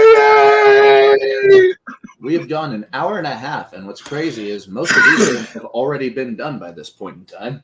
Yeah, bottom of the. Well, I mean, typically they've been ending. First pitch is 6:10 or so. They've been ending somewhere around 8:45, 9 o'clock. So we could still get there depending on how fast this goes. But yeah, this we're in the top of the fifth with one out. Sable strikes out. Cap's got to relieve some ballast. You go And- ahead, my and get some tea. I can't believe how you don't have to piss more than you do. You must have the bladder of a camel. You'd be surprised. Actually, you've seen how many times I have to piss after drinking. I haven't, like, whenever we're live, you never seem to. Well, I am the self-professed master of the quick piss, so I can push that stuff out pretty quick. The self-professed master of the quick piss. Yes, sir. And that includes washing my hands. You must just, like, you're able to open your urethra like 3 times the size of a normal man's, and just, it's like whenever they raise squeeze or touch that thing in the way where it just flows out.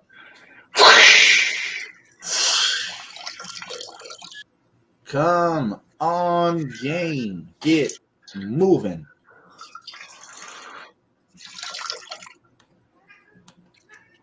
Well, on the plus side, Angel Hernandez is not umpiring this game that I'm aware of. That means we're at least not going to get any craziness. I don't know, man. Also, Bryce Harper going for a 3-run homer today. Atta baby. Who's got Bryce? My brother. Of course he's got Bryce.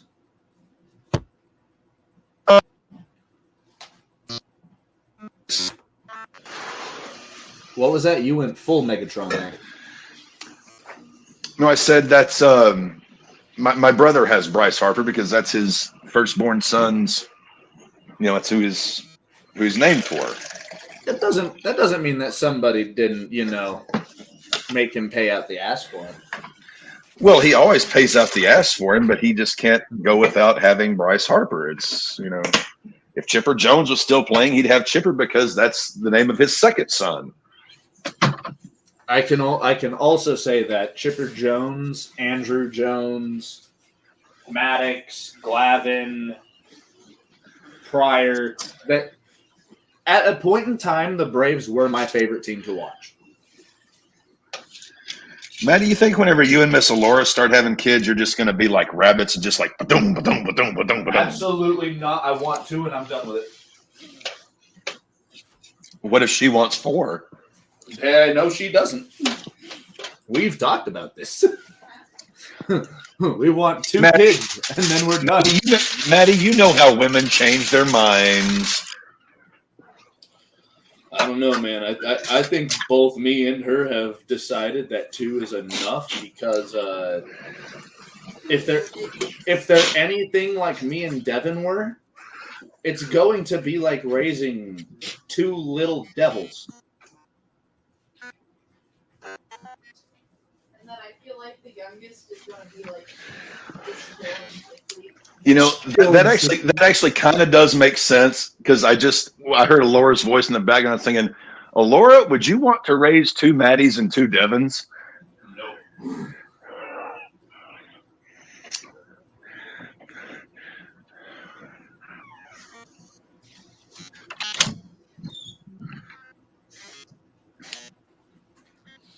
I mean, Laura, as I do from the time she flew down here and just chatting here and there. I can just picture Laura if one of the kids did like you or Devin, just got smart assy, she would just backhand the little bastard. I mean, dude, so here's the thing. I would never lay my hand on a kid. I will tie them upside down and hang them in on a coat hanger. That happened to me. Wait. How was someone able to tie you to a coat? I mean, what? Okay, so no, they didn't tie me. So what my dad did was my feet were against the coat hanger. Yeah, I was little. I didn't hit 100 pounds. I didn't hit 100 pounds until high school. So I was little. So you tape your feet to the coat hanger. If it's a metal coat hanger, it'll hold.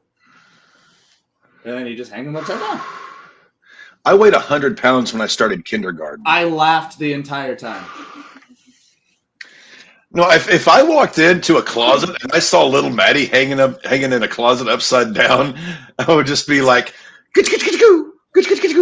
Yeah, it was definitely one of those things why is it upside down? It's funny to watch. We are bottom of the. Where are we heading? And where are we? Are we in at the here? bottom of the fifth finally? Bottom of the fifth. Marsh is due up. Not Randy. Not Randy. Brandon Marsh. I didn't hear no bell. Oh God. Ah, ta ta ta. Ah, ta ta ta ta ta ta. Yeah. I am Lord. Yeah. He's got to be one of my favorite TV fathers of all time, and he's such a bad dad. Stan. I'm dying.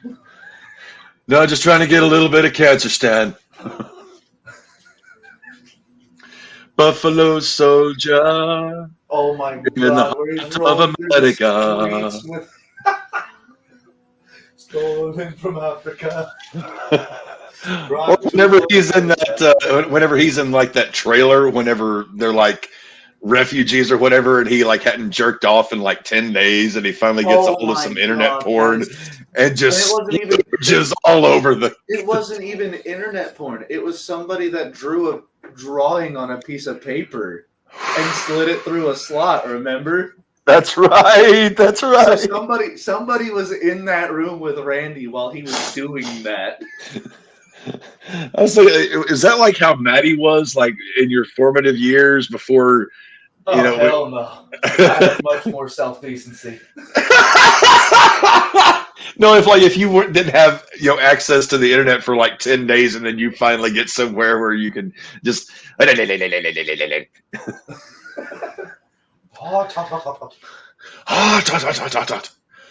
must be over 100 Kerricks. Wait, Bono doesn't hold the record. Bono is the record. Oh my God, that's such an episode too. I fed him Biddy. Oh Lord. What in the the heck world? What's is going that? They call it a snooky. Snooky what? Mush. Devin still, to this day, references that line.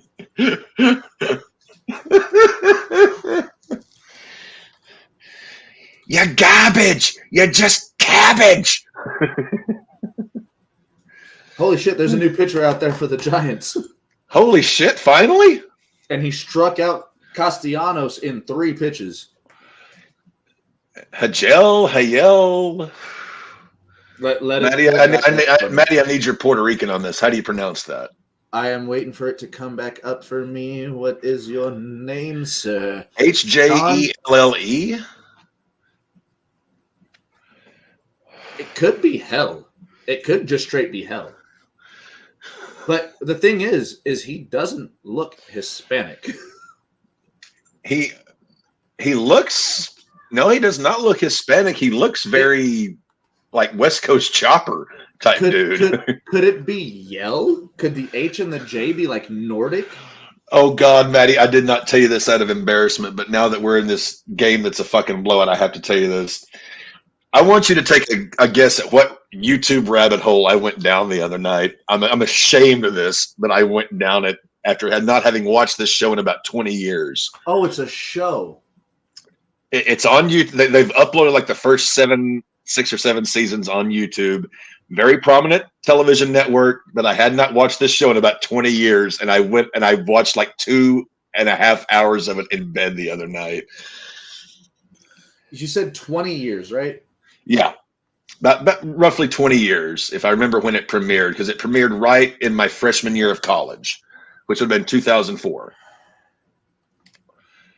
Well, I know Frasier started much later or much earlier than 2004, so it's not. No. We're not talking about a good show. We're talking about a piece of shit. But I was very much into for the first 3-4 seasons of it. Well, Fear Factor could be one of those shows. No. It was reality TV. It wasn't network. It was cable. Okay. Cable TV Reality series premiered in 2004. Big Brother was much earlier than 2004, right? That was CBS. That was network. That wasn't cable.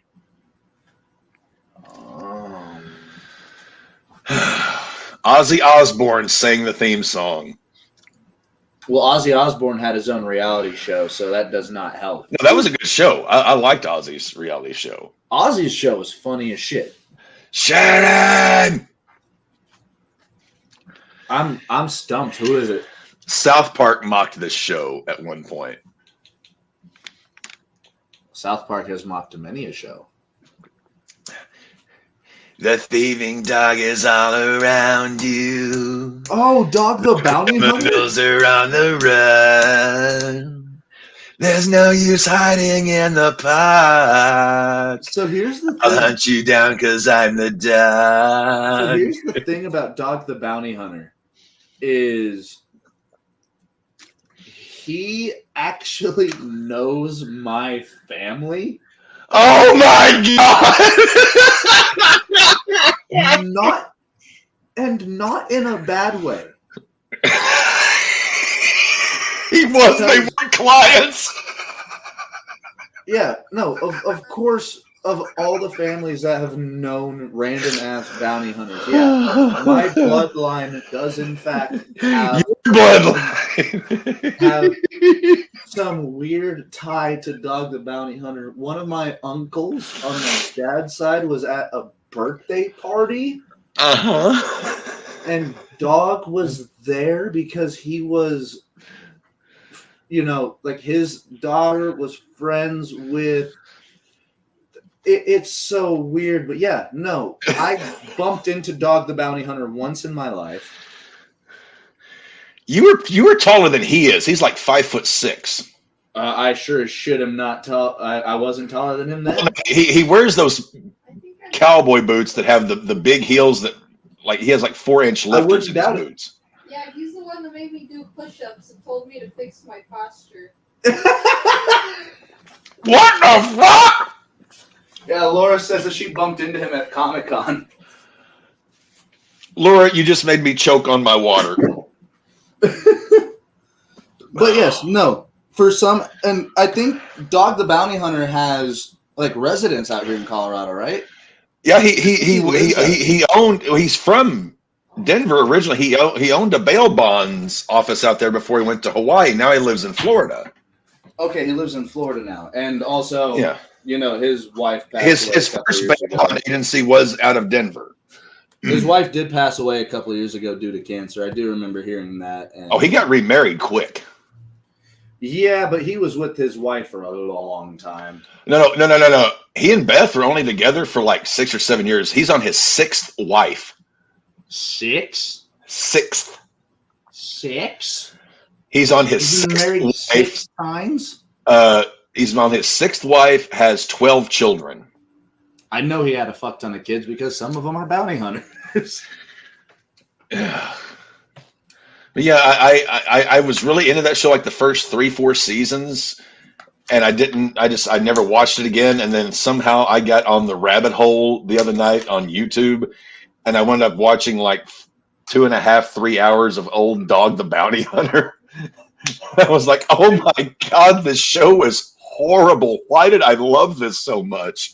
You want to know why? Because in the 2000s, America was obsessed with cops, with bounty hunters, and with anything that involved a human getting thrown to the ground by another human. Get him, Leland! Yeah!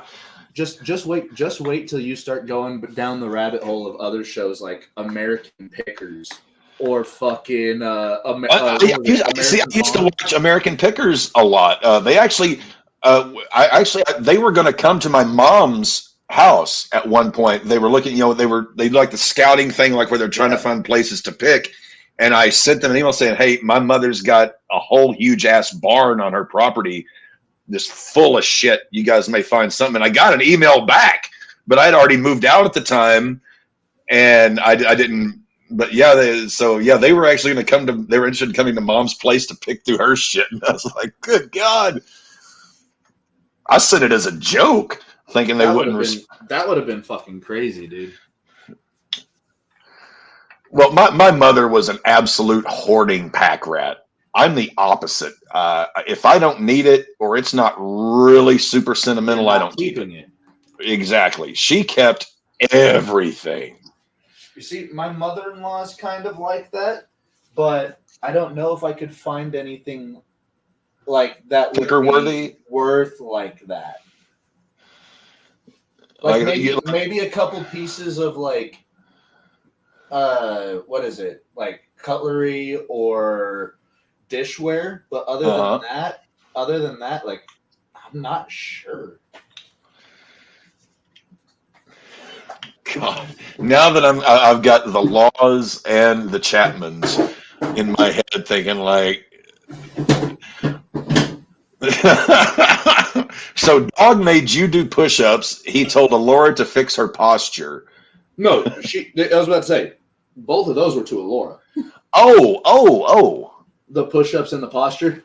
Oh yeah. Push-ups and posture. Oh, Alora's, in pretty good shape. She doesn't look like she needs push-ups. No, we just have both me and Alora have really bad hunches.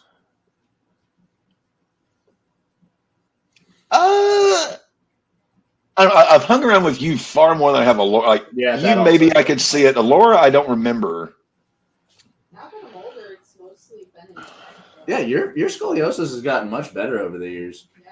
Meanwhile, every time I stand up straight, I can hear everything in my back crack. You have to have. Yeah, that's because you've taken how many spots onto tables and gravel and concrete and basically been a crash test dummy. I've taken a lot of really dumb spots. That is for damn sure. And Taiwan Walker is still in this game. He is only Taiwan at 70. Walker is having a damn good game. He's only at 74 pitches. Top of the sixth. Look, here's Taiwan Walker's stat line right now. 5 innings pitched, 3 hits, 1 earned run, a walk, and 7 strikeouts on 75 pitches. Yeah, he's doing his job. And then some.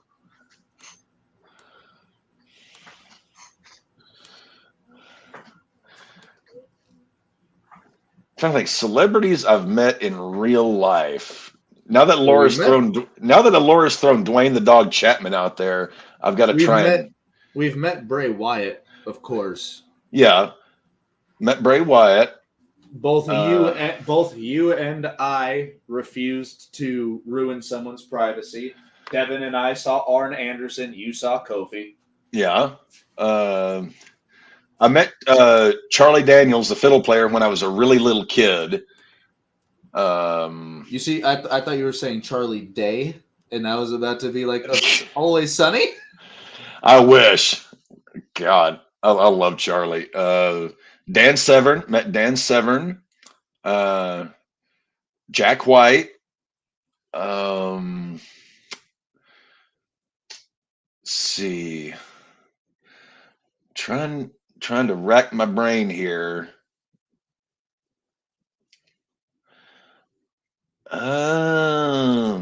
Gosh. Maybe I'll think of more as the night goes on. Hold the fuck on. While I was taking my piss and washing my hands, did you say you met Dan the Beast, the most majestic mustache of any professional wrestler in history? It was summer of 1998. He did an autograph signing in my hometown. There was an indie. How massive was he in '98? I wouldn't say massive. I would just say just built, stacked, just a thick dude. No personality whatsoever. I mean, barely. Did you expect one? Well, no, I was like 10. I was expecting, him to have a bit more personality. He was, very. You're lucky he you was didn't very rip your head nice. off of your shoulders. I mean, really nice guy, but just like super soft spoken. What it was is I grew up in Van Buren. Right across the river is Fort Smith. They were having like an indie show right across the river. I think if I remember, like Doink the Clown was part of it. Jake Roberts, Dan Severn, one of the Guerreros, one of the older Guerreros, Hector. Either Hector or one of the, but In '98, the only ones that I could know of that were wrestling were Hector, Ultimo, and Eddie. Yeah, it had to have been Hector. It was one of the older ones. They were just like a local indie show a few miles away, and he was doing an autograph signing at a spot, in my hometown. And obviously, I mean, me and a couple of buddies went and got autographed, got pictures taken with him. I mean, really nice guy, just no personality. Just I was expecting more. I do honestly, for someone like a Dan Severn, I expect absolutely the most bland stick of gum person. But if you ask him about like, hey, what about this fight? How did you implement this or that? If you talk game with him, I feel like he'll break down everything. Well, also, this is like '98. Like the UFC was still very much in its infancy. Like UFC had only been around for like 2-3 years at that point. He was already out of the UFC. I think he was still doing Pride at the time, though. I mean, that was July or August of '98. It was like right smack dab during summer vacation. Ooh, nice one. And that donkey. That shepherd's pie. It's not the meat and the veg. It's the potatoes that gets heavy after a while. It's the taters. So Logan Webb's, what was his final line tonight? Let me take a look. Yeah. 4 innings pitched, 6 hits, 4 earned runs, 2 walks, 6 strikeouts.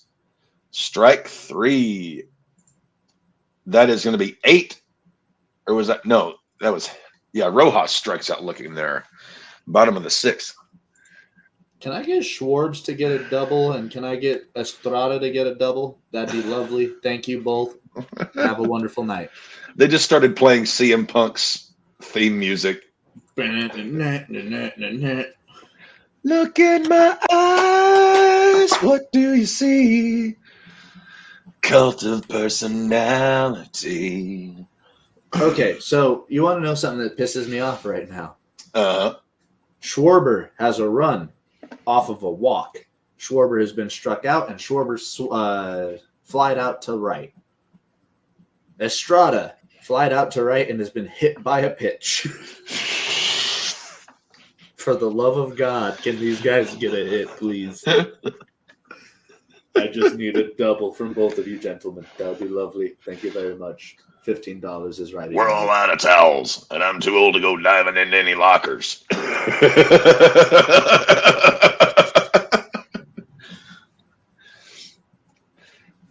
boy. I remember someone else I did get to meet. You remember the Maury Povich show back in the day?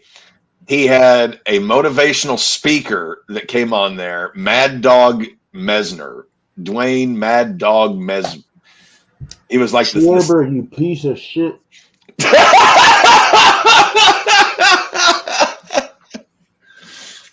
Yeah, he came to my high school and did a motivational talk once upon a time. He was a pretty compelling speaker, I have to say. Schwarber just watched a sinker go straight down the middle. And Schwarber strikes out looking. I'm so sad. Well, it's only the 6th. He should get at least one more shot at it. Yo, so I want to cry. I want to cry. Soy sauce. I feel like I haven't seen Shug in forever. Is he doing okay? Yeah, Suge's doing good. Okay.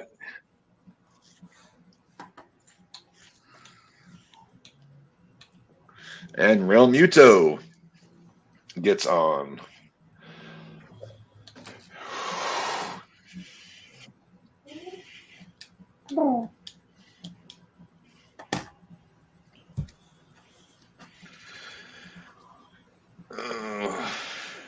I don't know why that still has me cracking up. The thought of your children and one of your kids being like Dev and what it would be like to watch Alora try to raise little Dev.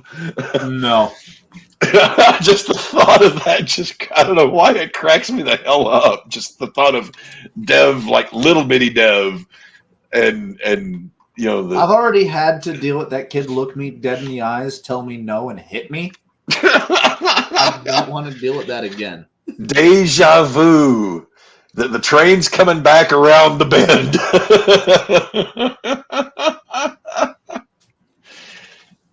I mean, but between your intelligence and Alora's, Scottish, redhead, fire, whatever. Yeah, I need you to run that back one more time and say that with the utmost confidence. Between your intelligence, your vocabulary, combined with Alora's, Scottish, redhead, fiery personality, you combine that into a baby and what it would be like to raise that. I have very good vocabulary and verbiage. I can say that much. What I can't say, however, is intelligence. I disagree. I think trust me, I've known a bunch of people your age that couldn't stick their thumb up their ass in 3 tries. I have hit the broadside of a barn more than a few times. You are far more intelligent than most people your age group. Trust me, I've seen them. They're morons. Oh yeah, at least I know most of mine and Alora's age group are absolute idiots. People that couldn't spell cat if you spotted them the C and the T. And just like that, we are finally done with the 3rd or the 6th. It's into the 7th. Top. Yeah, we could be out of here by 9. Hell, we might be out here earlier, depending on how quick the. Yeah, depending. I mean, I don't see the Giants tying this motherfucker up based on how they've played tonight. Well, I wouldn't say celebrity. I did meet Dale Bumpers. He was a senator from Arkansas who was he was one of President Clinton's defense lawyers during the impeachment. I did meet him. Really great guy, and actually kept up a correspondence with him afterwards. So. I'm pretty sure I've asked this before, and I don't remember it right now. Have you ever met Hunter S. Thompson before he passed? Oh Lord, no. He committed suicide in February of 2005. I was a freshman in college at that. Yeah, I was in the second half of my freshman year of college. I didn't even. I knew who he was. My senior year of high school was when I first started reading about it. It's like senior year of high school, freshman year of college, and then he was dead. So Damn. So yeah, never was even a chance or a thought, because I mean, by that point in his life, he didn't go out. Like he was a recluse at home because his physical health was to the point by 2002, 2003. He had hip replacement, he had knee replacement, he had backs. I mean, back surgery. He never really left his house. I didn't know that he had to go through all those surgeries and everything. Yeah, but by the time he offed himself, he was physically shot. Like, that was part of the reason why he did it. Was because he was just in so much physical pain and ailments, like he couldn't even really get around anymore. And he was the type of person that was not going to live his life in a wheelchair. If he couldn't enjoy it. If he couldn't live his life the way he wanted, he wasn't going to live. I mean, you know, I'm all about going out on your own terms kind of thing. So, I mean, I respect it. Well, and you could, when it actually happened, his family, when they look back on it in hindsight, they're like, yeah, he had been planning this out for a while. He had his son, his sister-in-law, his grandchildren, his wife at the time. He had a documentarian that was making a biography of him. They were all staying at his house in where was it he lived? Aurora. Where the hell was that? In Aspen. Yeah, in Aspen, Woody Creek. He was up here in Colorado? Yeah, he lived in Woody Creek. He had a cabin in Woody Creek. He lived there from I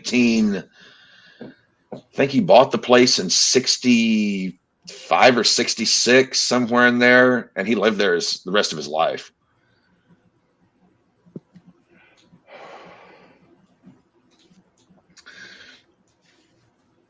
I mean, they've turned his house into a museum. Like, if you ever go to Woody Creek, they've turned his house into a museum.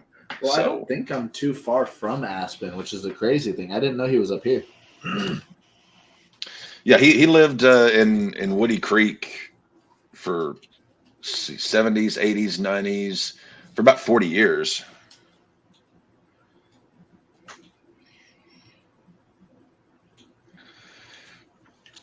Before then, he had lived in a bunch of places. He lived in, I think, San Francisco is where he last lived before he moved to Woody Creek. So was he always like a West Coast guy, or? No, he was originally from Louisville. He was born and raised in Louisville, and he graduated high school, went into the Air Force, lived down in Florida, around Eglin Air Force Base when he was in the Air Force. Then he lived in Puerto Rico for a while. He worked at a newspaper down in Puerto Rico, San Francisco, several places in California. Lived in Bolivia for a while. I mean, he bounced around a lot, but San Francisco was where he lived in, I think it was 67, 68. And then, yeah, he was living there like through the late 60s. Then he bought the place in Woody Creek, and that was where he lived the rest of his life. Yastrzemski just got a hit.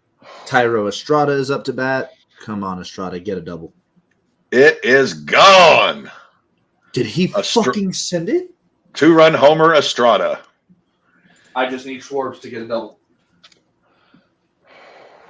5-3. I just need Schwarber to get a double. That's all I fucking need. Well, there goes Taiwan's wonderful night. Hey, Taiwan Walker had one hell of a performance up to then. I'm still a quality start. Yeah, this is a quality start in my opinion. Six innings and three or fewer earned runs. 7 strikeouts as well. Well, whenever Hunter died, he would occasionally write articles for Rolling Stone, which was the magazine that kind of made him a big time star. He wrote an article on the 2004 presidential campaign for Rolling Stone, which is the one I have framed in my bathroom downstairs. Yes, sir. And then he was writing a weekly column for ESPN.com, which there's a book that I've got. It's a collection of all of his ESPN columns. But yeah, that article was November 2004, and then he killed himself February of 2005. So it was 2 months after that article he was gone. Damn. But yeah, some of his ESPN articles are fucking. I mean, even towards the end, people said he was losing his stroke. Which, yeah, okay, he was 67 years old, and he had lived a very hard life, but he still was a funny son of a bitch. I don't think He knew what he was talking about. I mean, his last two books he wrote are two of my favorites he ever did. So I don't think he had lost it at all. Yeah, he had lost some of it, but he was still damn good.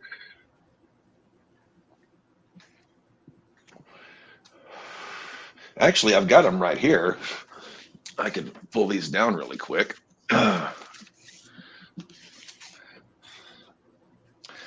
So this was the actual last book he wrote. Well, Maddie's not on screen. I'm right here. So this was called Kingdom of Fear. And if you see there, that is, he's in an elevator that has a no smoking sign, and he's lighting up a cigarette with a drink in his hand, flipping the bird. And this is him out on his property in Woody Creek shooting skeet. If you want to take a look at that, Maddie. Shit. And then this was this is the last thing. This was released after he died. This was his collection of articles he did for ESPN. Fairly thin book, but a lot of funny shit in there. Hey, Rube. And that's him with his,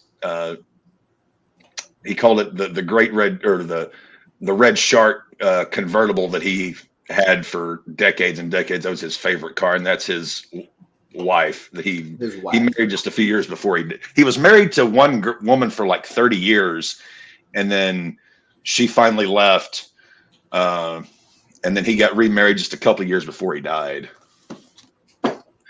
I've got a bookmarker in here for some reason. What did I have bookmarked in here for some reason? I've got a habit of just like sticking little bookmarks in places once in a while for whatever reason. For some reason. Sometimes I'm not like a big highlighter or like a margin guy, but I'll always be sticking little notes in places that, oh yeah, it was an essay he wrote called Jesus Hated Bald Pussy. That's why I have that bookmarked. That's hilarious. And then there is no such thing as paranoia, strange lusts, and terrifying memories. There may be flies on you and me, but there are no flies on Jesus.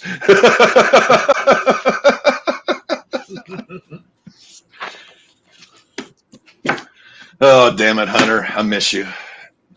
Wish I'd gotten to know you but better while you were alive.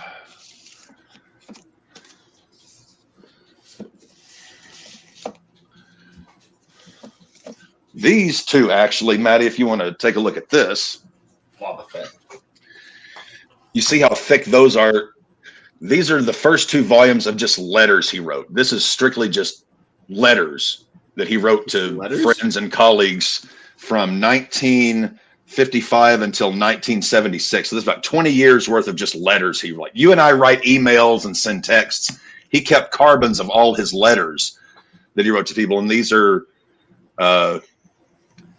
and this is, when they released these, he said, this is only about 10%.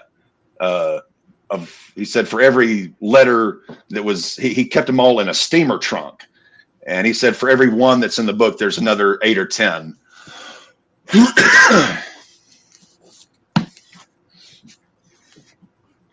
So yeah, psycho Hunter Thompson fan. I've got every single thing of his he wrote that was released in print, minus two. He did write 2 small novels that he self-published, and he only gave like copies to friends, so they're very, very, very tough to find. But basically, if he wrote it and it was printed, I have it. And I've got almost everything Hemingway ever wrote. There's a few of his books I don't have, but yeah, Hemingway and Hunter Thompson. Those are my 1-2 punch literarily that I just cannot live without.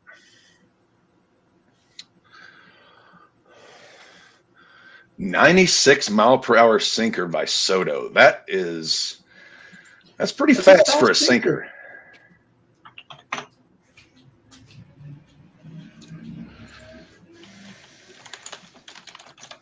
Infield fly rule is in effect.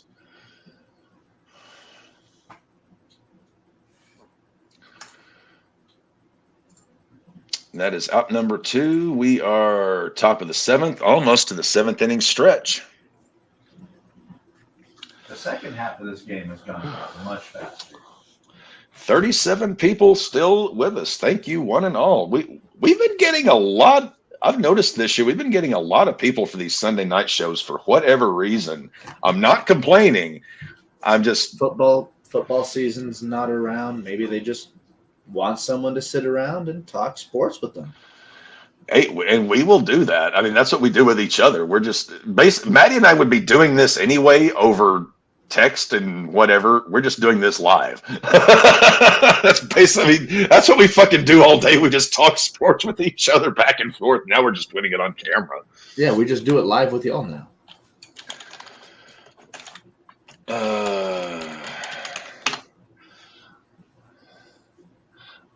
Yeah. I'll put the link here in the chat, Maddie. Well, actually, no, I can. Crap. Come on. For the love of God.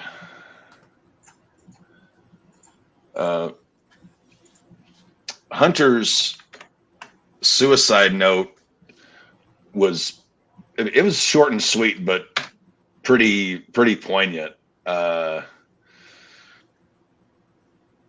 No more games, no more bombs, no more walking, no more fun, no more swimming. 67.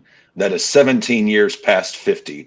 17 more than I needed or wanted. Boring. I am always bitchy. No fun for anybody. 67. You are getting greedy. Act your old age. Relax. This won't hurt. And he signed it at the bottom. Hunter, his big Hunter signature. The thing is he's kind of talking to himself. Yeah. I mean, I've read that probably 100, 150 times. And he's more or less trying to tell himself this is going to be fine. You're going to be okay. Because he knew his son was, pretty mentally sharp. I mean, his son is like a computer engineer, or his son's, super sharp, well-adjusted guy. I think he was more just trying to coax himself into it, for lack of a better phrase.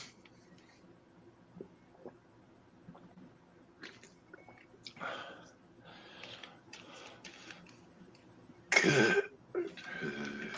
And guide her. Mm-hmm.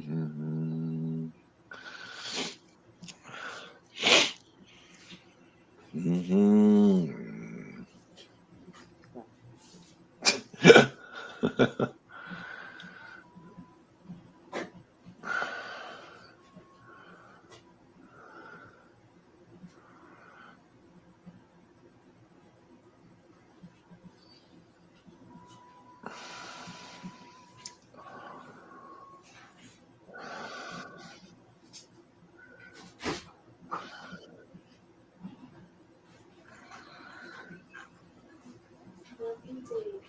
you too.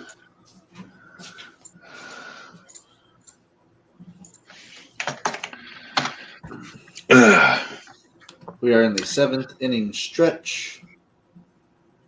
February was always the cruelest month for Hunter S. Thompson. An avid NFL fan, Hunter traditionally embraced the Super Bowl in January as the high water mark of his year. February, by contrast, was doldrums of time, nothing but monstrous blizzards, bad colds, and the lackluster Denver Nuggets. I mean, 2005, the Nuggets were nothing to write home about then. let's see. 05, we still had Camby. We still had Martin. Marcus Camby, there's a name from the blast from the past. We still had very young Carmelo, who came in the 03 draft. It wasn't until about 3 years later that we got Chauncey Billups and Allen Iverson. So, had he held out just a little bit longer, we would have seen that Nuggets team get to the playoffs and get. Well, by now he'd be almost fucking Lakers. By now he'd be almost 90. And the Nuggets would have won a championship. Well, he had a one of his pets he had for a long time was a Doberman Pinscher, who he named Bronco.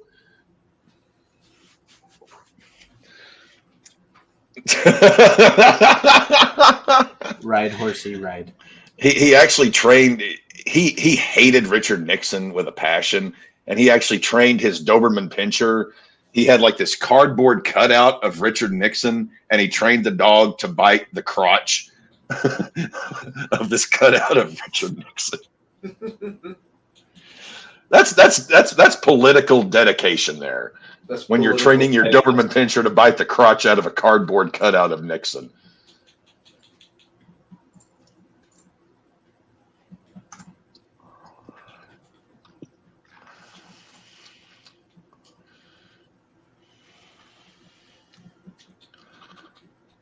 Choice.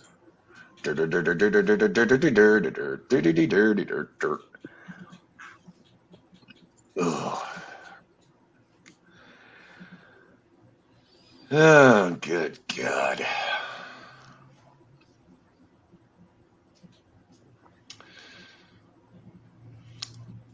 Looking at our fantasy league, I'm tied for 4th with the Glitzy Goblins. Lily's in 1st. Drew McDonald is in 2nd. J3 is in 3rd. My brother is in 6th. Maddie, you are still in 7th place. I'm still doing something. Dev's catching up to you, though. Dev has crawled out of the cellar, and he's now in 9th. The thing is I've made moves. I've actually tried to make my team better. Yes, I've seen that. Fail as you have, try as thy might. But I do have to give you credit. You stayed away from the Japanese mustache strategy this season, so that was a move in a step in the right direction. One small step for man, one giant fucker. Leap for Maddie kind. I think I'm gonna stick with fuckery. Okay. So, I don't know if you, Mike Judge, the creator of Beavis and Butthead, recently did King of the Hill. Yeah, recently did a Beavis and Butthead, a new movie a couple of years ago, where Beavis and Butthead are astronauts. And I remember about 2 years, it was when I first had met you and Dev, and I was talking to Laura. I was like, those two literally remind me of living, breathing Beavis and Butthead, the way they sort of act and try to beat the shit out of each other sometimes. You would not be wrong there. You started quoting that line from Neil Armstrong. I was thinking, my God, what if Maddie and Dev were astronauts and landed on the moon? This is one small step for man and one giant leap backwards for mankind. Whew. Oh, I think I put too much tomato paste in the shepherd's pie. Little bit of heartburn. I mean, I've got acid reflux all the time, but I'm already taking my pills today, and I've got it. So it is 5-3 5-3 Phillies. If you want to update the score, they are. Marsh is up to bat. Castellanos on We deck. got another new pitcher out there for the Giants. Taylor Rogers. He's been with them for a long time. Taylor Rogers has been around for a long time. Yeah. He doesn't have strikeout. He doesn't bring heat, but he's typically a very good ground ball pitcher.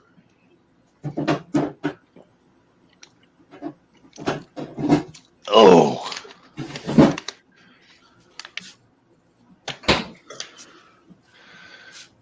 Ay, caramba.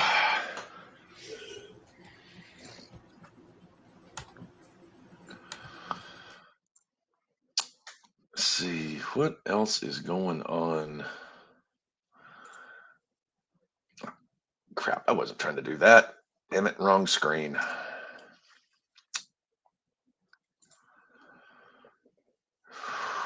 Okay.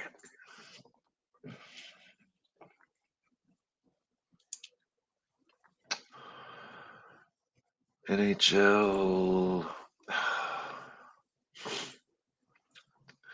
So Vegas and Dallas into the second period tied 1-1. That is a game 7. So Vegas those- and Dallas, as in NHL. yeah. So they're going into the I final said I period tied 1-1 in the game 7. I said I wanted the Stars to go. Come on, Dallas.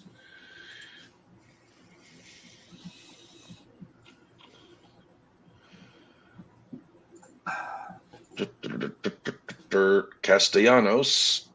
This vanilla porter is fucking amazing. I've never had a vanilla porter. I've had porters before, but never a vanilla porter. So take like that earthiness of a porter Uh-huh. and just throw a little bit of vanilla in there. It is so good.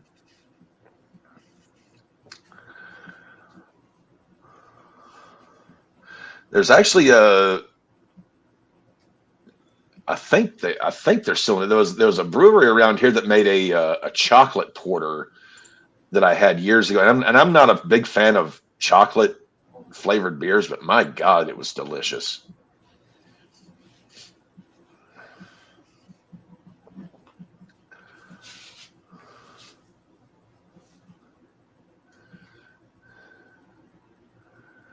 Oh my God.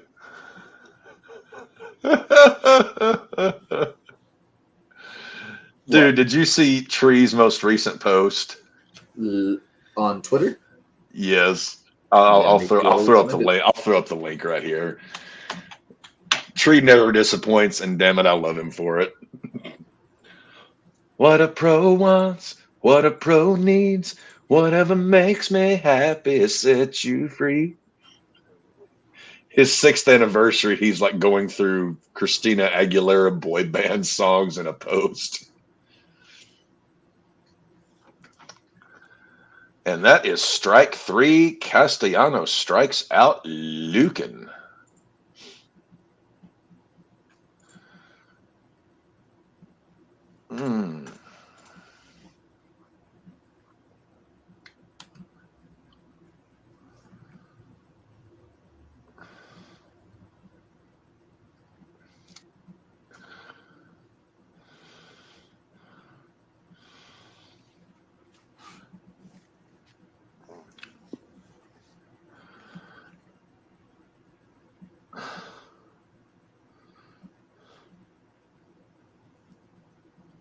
Dude, no way this is all in.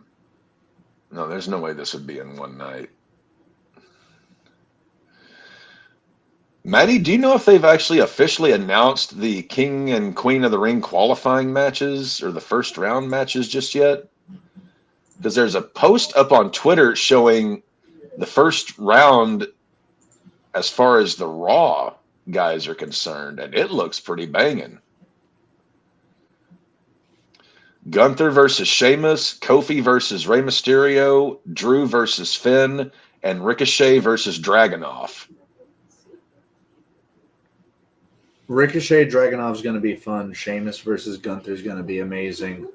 I really like what they're doing with the King and Queen of the Ring, at least on Raw, because it's going to be fun. Because the women, we've got Ivy Nile versus Zoe Stark. We've got Valkyria versus Asuka. Yeah, Valkyria versus Asuka. If you haven't Io seen versus- Valkyria, she is Mhm. fantastic. Io versus Natalia, and Shayna Baszler versus Zelina Vega. You want to know something stupid? A lot of people are going to clown on the fact that it's Natalia, but won't respect the fact that Natalia and Io are going to make an amazing match.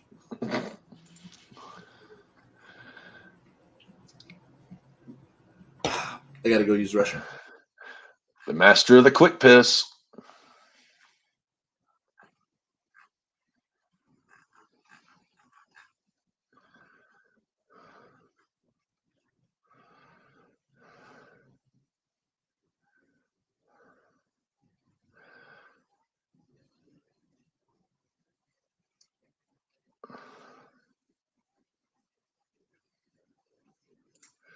Oh, shit.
oh, where has the Matty boy gone? Oh, where can he be?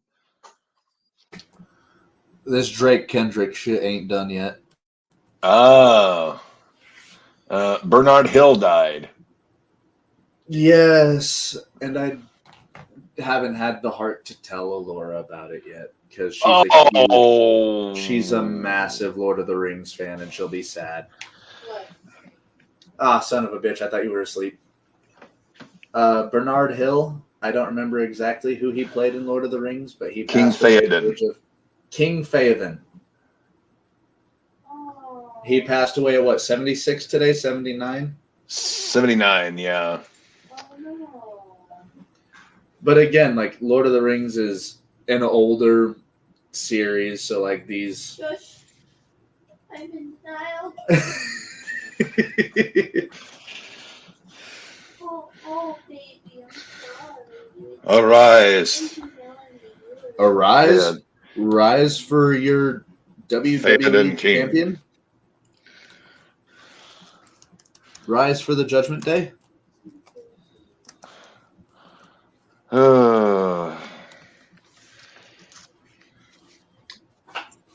Can I just get a Kyle Schwarber 5 to fucking 3 home run? top That's of the all I eighth. asked for. Schwarber. Schwarber's probably not going to get another at bat this game. Let me see. Conforto, high rise, deep center. Gone. Michael Conforto sent it into the seats. Looks like it was looks like it hit the wall and bounced off, so looks like it's going to be a double.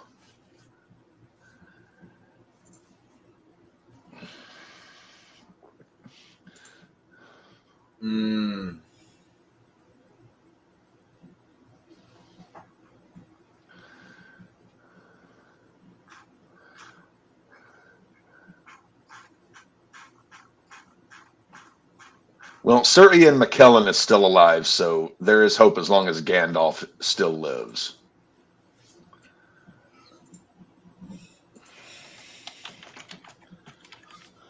If he could just do one more like line read for like an X-Men show, I would be so happy.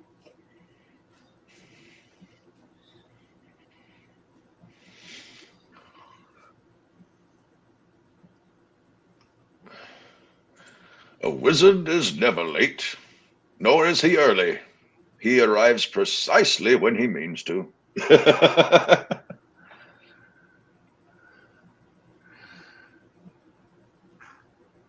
And my God, Elijah, I'm going through like the list of actors from Lord of the Rings. Elijah Wood looks like shit. Like age is not being kind to that poor bastard.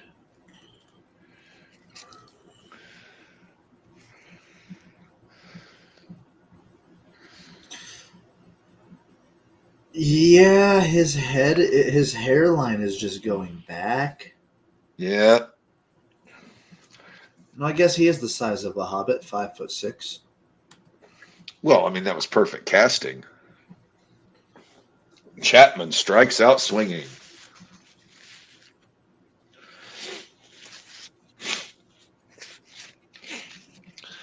God, actually, I don't know who I'm more sad about. Daniel Radcliffe, old Harry Potter. Man. But I guess, I mean, God, some of these movies are like 20, 25 years old. I mean, it makes sense that they don't I think Daniel Radcliffe looks great for his age. God, even he's got to be getting close. He's got to be like my age, like 40. Daniel Radcliffe. How old is he? He's 34? He looks worse than I do. How old is he? Trust me, he's only 34. I thought you said 54. No, 34. I mean, you got to work hard to look worse than me. And that's how many fucking Harry Potters were there? 7 or 8? It's way too many. Yeah, I mean, I watched the first one and I wasn't all that thrilled. I think I watched the first 2 and I didn't have the stomach to watch the rest of them. I'm pretty sure I've seen all of them in glancing.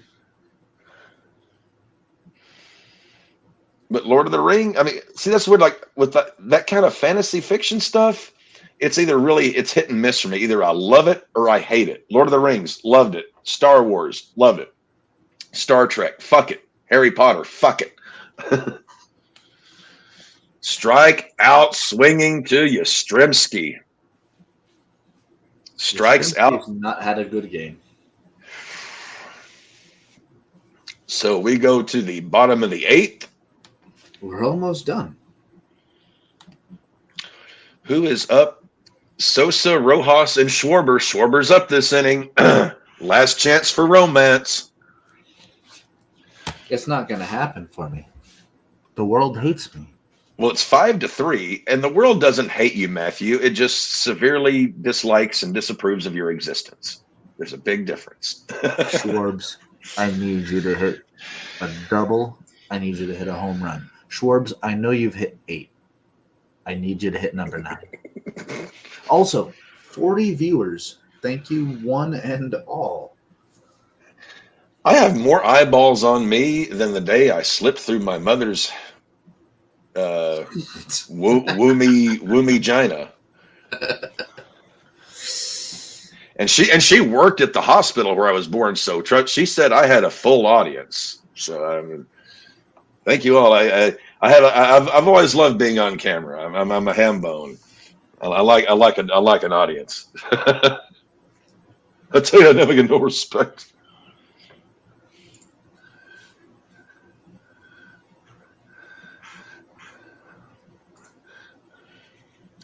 And gosh, who else did we lose this year? Carl Weathers. We lost Apollo Creed.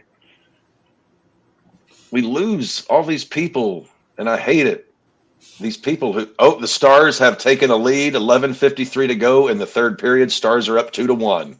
Come on, Dallas. Knock Vegas out of this. Also, Vegas, the home of WrestleMania. Hey, Cap. The Death Star is hosting Mania. April 19th and 20th. Vegas. 420 in Vegas. Mm-hmm. Do you think we should look into a weekend in Vegas? It's close enough for you to fly to Colorado and then us drive. It'll be cheaper for you to fly to Colorado and then me and Devin drive us to Vegas. That's still too much of a drive. I can't sit in a car that long. So you're gonna fly to Vegas. I would more than likely fly to Vegas. Me and Devin's gonna drive. I have not been to Vegas since. Devin will also be 21. Oh shit! We're gonna have to like put one of those like monitors or what are they like the kids? Yeah, well, that would be like a reserve shot collar, but put like a little, I don't know, like an ankle bracelet on him to keep track of him. I have not been to Vegas in. I've never been. I think about 20 years, 18, 19 years. It was less when I think it was 2006 or 2007 when I was last in Vegas. So wait, no. I've been there. No, it's 2011. That was the last time I was in Vegas. So Devin will have just turned 21. I've never been to Vegas, but I'm our degenerate gambler. Once you go into a sports book at a casino, we may never see you again. No, I won't go into a sports book at a casino. I can do all that shit before we leave Colorado. Bullshit. I'm gonna do all of my sports bets in Colorado, place them, then we'll drive. Anything I do there is solely slots. All you're going to do in Vegas is sluts? I could also do blackjack. I probably could do blackjack. Hit me. Hit me. Hit me. Hit me. Sir, you're at 21. Hit me. Hit me. Dan Campbell. Hit me. Hit me. Maddie's sitting at the fucking blackjack table 3:00 in the morning. Hit me. Hit me. No, without a doubt, no.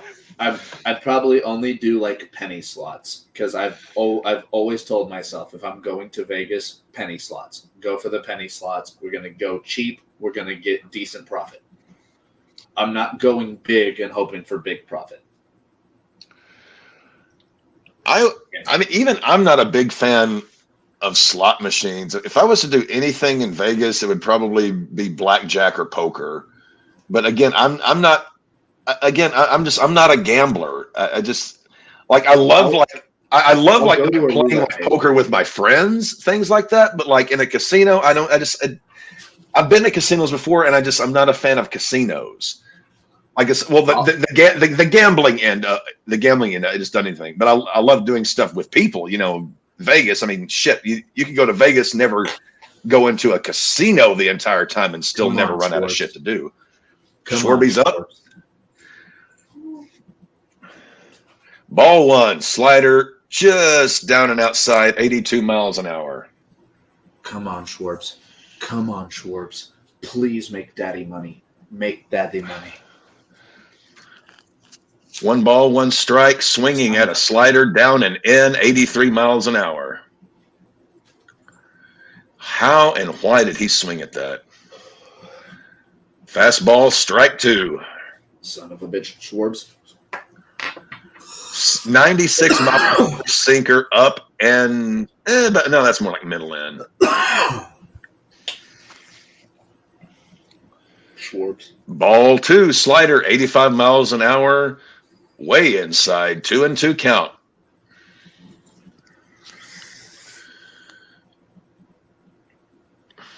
And I'm 100% assuming that the Phillies have their closer in the bullpen. I would. Who is the Phillies closer? Is it Kimbrel still? Strike out, swinging Schwarber. No money for Maddie. Let me see. Who is in their pen? Jose Alvarado, yeah, is the Phillies closer. He's a decent closer. And Schwarbsy goes down swinging. You hate to see it. You hate to see it. I mean, WrestleMania at the Death Star, that would be Come pretty on, cool. Cat. Plus, you'd also get to see all of the Raiders memorabilia. You can say you were in the Raiders football stadium. Hell, we could probably sneak a picture with some of the Raiders shit with you. I'd like to find Mark Davis's office and piss on the front door. I would like to go to Mark Davis's office, tie him to a chair, and give him a decent haircut. Just have like one of you guys, you know, be the lookout. One of you take the picture. But come on, Cap. What do you say? RAWBall boys do Vegas Just the sound of that.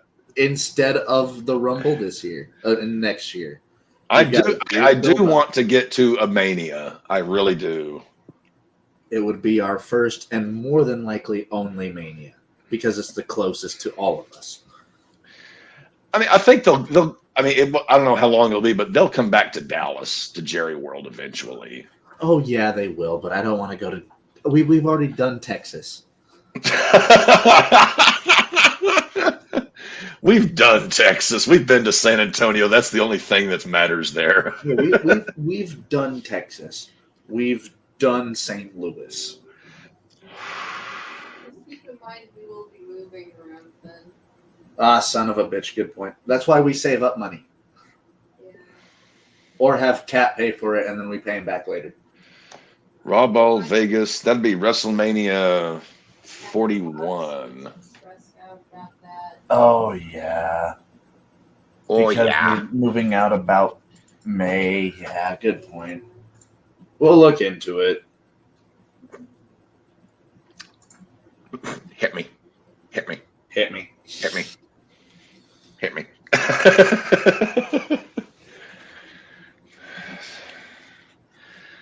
Oh, I suggest you hit, sir. I also like to live dangerously. Well, will the Phillies put this game out? Jose Alvarado is out there. Estrada, sinker. ball up and one. in. That was up and in. Was it up and in? Is Estrada lefty? He's well, I mean, I'm looking at the pitch, this chart here. Looks, I would call that up and in. Well, they had Bryce Harper as a right-hander, and Bryce Harper is a well-known left-handed batter. Correct. And actually, if you ever, there's actually a YouTube video of it. It's a side by side of Babe Ruth and Bryce Harper, basically the identical swing. Which is insane. 2-1 count. Actually, 2-2 to Estrada. Alvarado trying to close this thing out. 6.5 minutes left. Stars still up 2-1 on Vegas.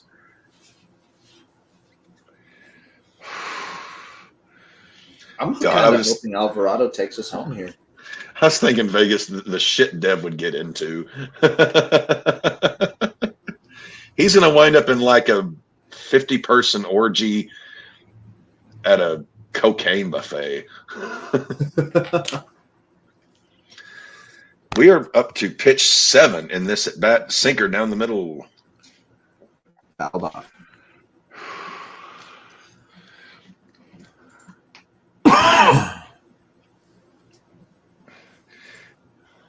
And it's crazy, like at those sports books in Vegas, basically you name the sport going on in the world and you can lay a bet on it. Like the most obscure shit on the planet. And they will Something have... tells me there'd be maybe a UFC fight that weekend as well. No, UFC wouldn't run. TKO would not run a UFC fight or a UFC event They totally would. same weekend as Mania. They wouldn't Oh, do they that. totally would. TKO Corporation would see that as a major money move. Yeah, but people only have so much money to spend. They're not going to go to both a UFC on a Saturday if they also have WrestleMania on a Saturday. They wouldn't run a UFC pay-per-view the same night as Mania. Oh, you might be right there.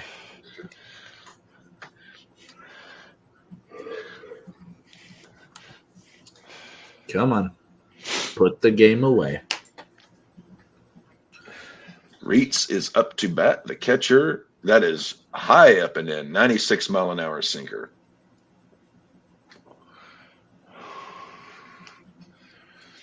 I'm ready to take my night meds and go seepy.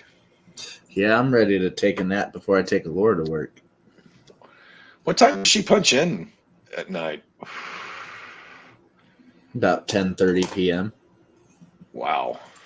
I can't ever comprehend working night shift again. I couldn't do it. I'm too much of a daytime guy. I like to punch in just before the sun rises and punch out right as it's at its peak. Deep left field. Gone. We have a 4-5 ball game with a pinch hitting catcher coming in. 5-4, top of the ninth.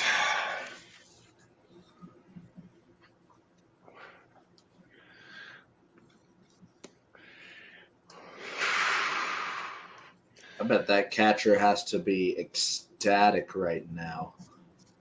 Well, it looks like he came from the Royals, so anytime a Royal does something good, they're going to be ecstatic.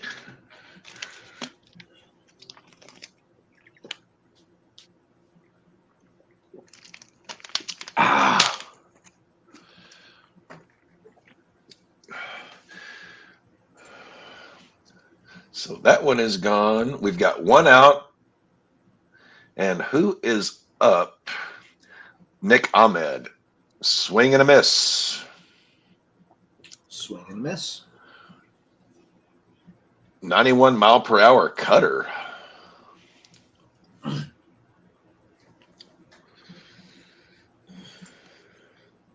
Logan Webb went through 98 pitches in 4 innings. That is stupid. That's 25 basically 25 pitches an inning. That ain't good. Strikeout Ahmed, 2 out, 1 to go. Come on, let us take a nap. Matty needs his beauty rest.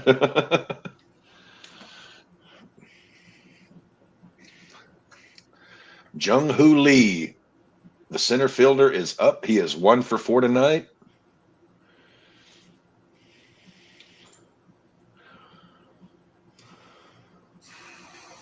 Ball 1.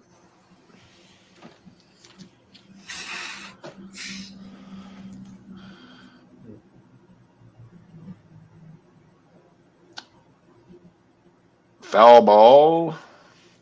One and one count to Lee. Wade Jr. is on deck.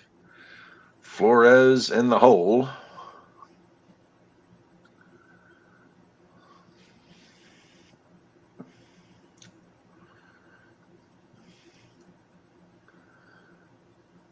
High drive, deep left field.